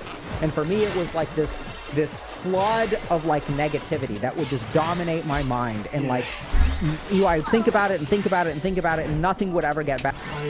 I think that I talk less and less. So I just had to get the hell out. I had to escape these four walls. And I'm not saying that you should go home and sit in that mess. But I think a great place to start is when you're running away from your four walls. In the middle of your walk, sit down somewhere and let some of those thoughts come. Let some of that stuff come, right? So usually when you're in these four walls, you get bombarded with too many thoughts at the same time. And when you get bombarded, you can't really deal with them. But when you walk, something really cool happens. You start to get exhausted. So as you start to walk a lot, your blood sugar starts to drop, right? Because you're using your muscles, biking, whatever. You start to breathe more heavily, right? So your respiratory pattern changes. You start to take more deep breaths. Your exhalation, your rate of exhalation may increase. You start to physically exhaust yourself. That's why we walk. Because when we're physically exhausted, we become mentally calm, right? So then if you sit down, you'll notice that there is a dullness to your mind. But that dullness is amazing. Rather than having hyperactive thoughts that are like looping, now that you're exhausted, now that you've walked, your parasympathetic nervous system kicks in. You're running out of blood glucose, right? So then you're starting to calm down, sit on a park bench somewhere, and let whatever thoughts come, let them come. And just try to pick one or two things to work on, right? You may notice that something floats to the surface because while you're walking, your brain is doing a ton of processing. And Just like now. I Okay, am time to run. shaking my ass. I wonder if my brain does the processing while I'm shaking ass. this is where whatever floats to the surface, there's one really critical mistake that a lot of people make, which is that when problems arise in their mind, they view them abstractly. Okay, so this is a great paper on rumination. And if you look at people who get stuck in their own heads, right, this is rumination. They use an abstract processing style for their thoughts. And this is a huge problem. So if you're someone who ruminates, who gets one problem stuck in your head, and you can't solve it no matter, you have a bunch of useless thinking about it. You can't stop thinking about it. You're thinking, but it never gets better. One of the reasons it never gets better is because the way that you view things is abstract, okay? There is now extensive evidence that there are different processing styles during rumination, each with distinct helpful versus unhelpful consequences. The processing style characteristic of the phenomenology of depressive rumination, especially the most pathological brooding style, is abstract and analytical. I want y'all to understand what this means. If you are 5%. abstract and analytical, it will cause problems for your mental health, okay?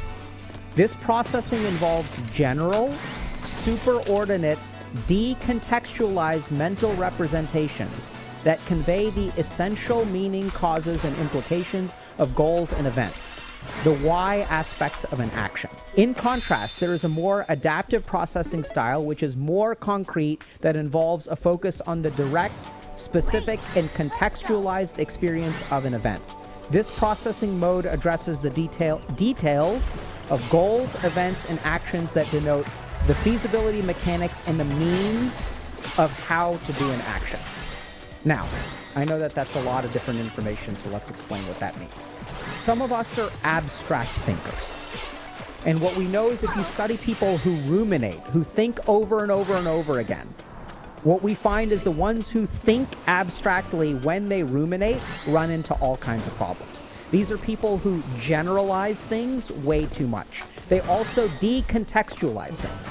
So they form meta-level conclusions, usually about themselves, that are independent of context. I'm a loser.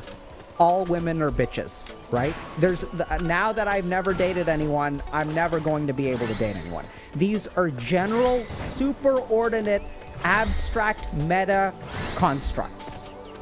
I'm screwed. I'm a loser. They're not contextual. It's not that I lost in this situation because of these 3 or 4 different things, and then I lost in this other situation. I'm screwed.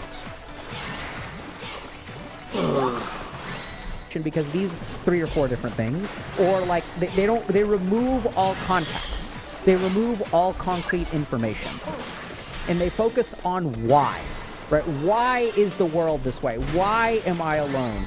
Why? And they think in big picture, oh yeah, like there's like all of the elites are now ruining everything in the world, and I'm not an elite, and there's the elites, and I'm a pleb, and like they think in these ways. And it's not that that stuff isn't true. Let me be very clear about this.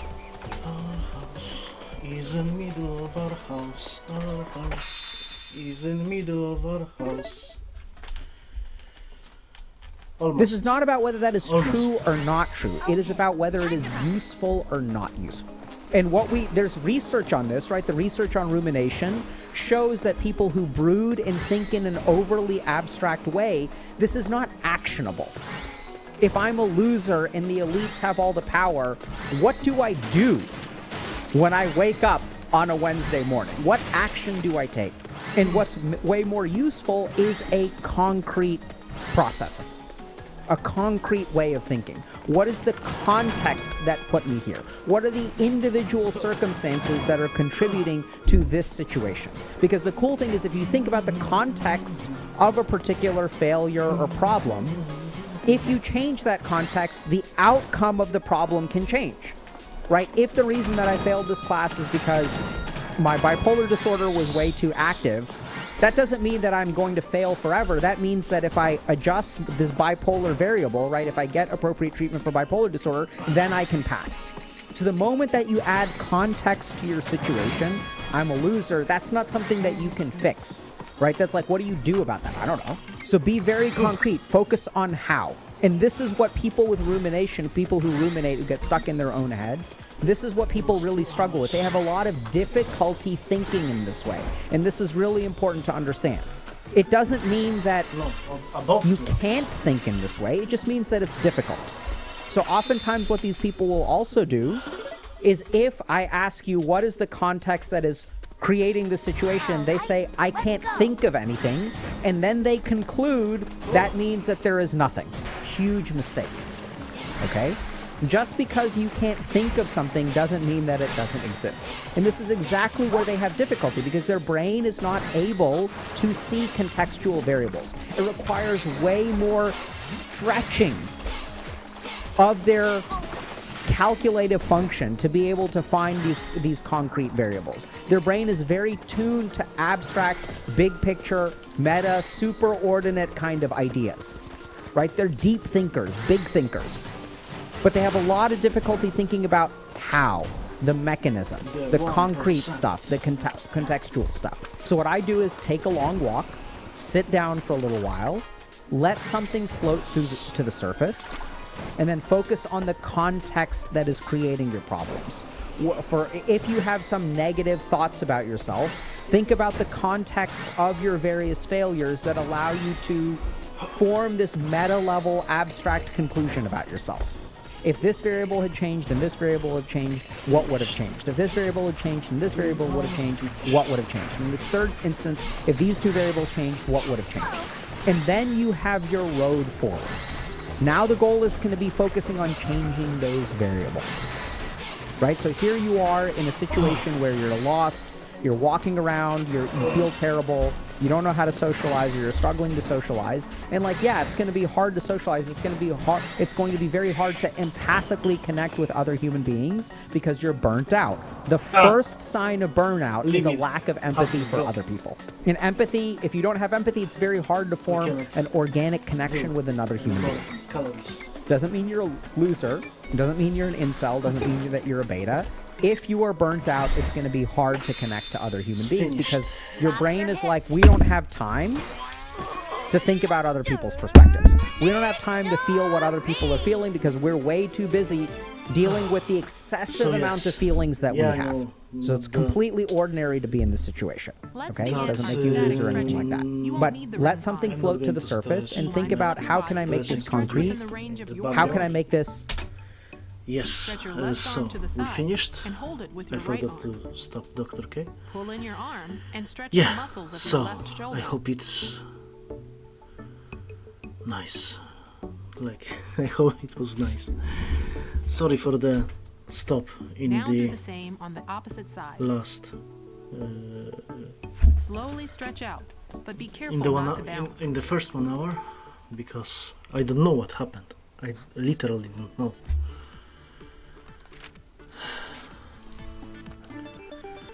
I'm not sure what could happen. As you can see, this is what constitutes of 9,999 meters. I think it's a limit. So yes, this is what constitutes of this kind of workout. I hope that you liked it. Don't look at the distance traveled. Wait, can I show you?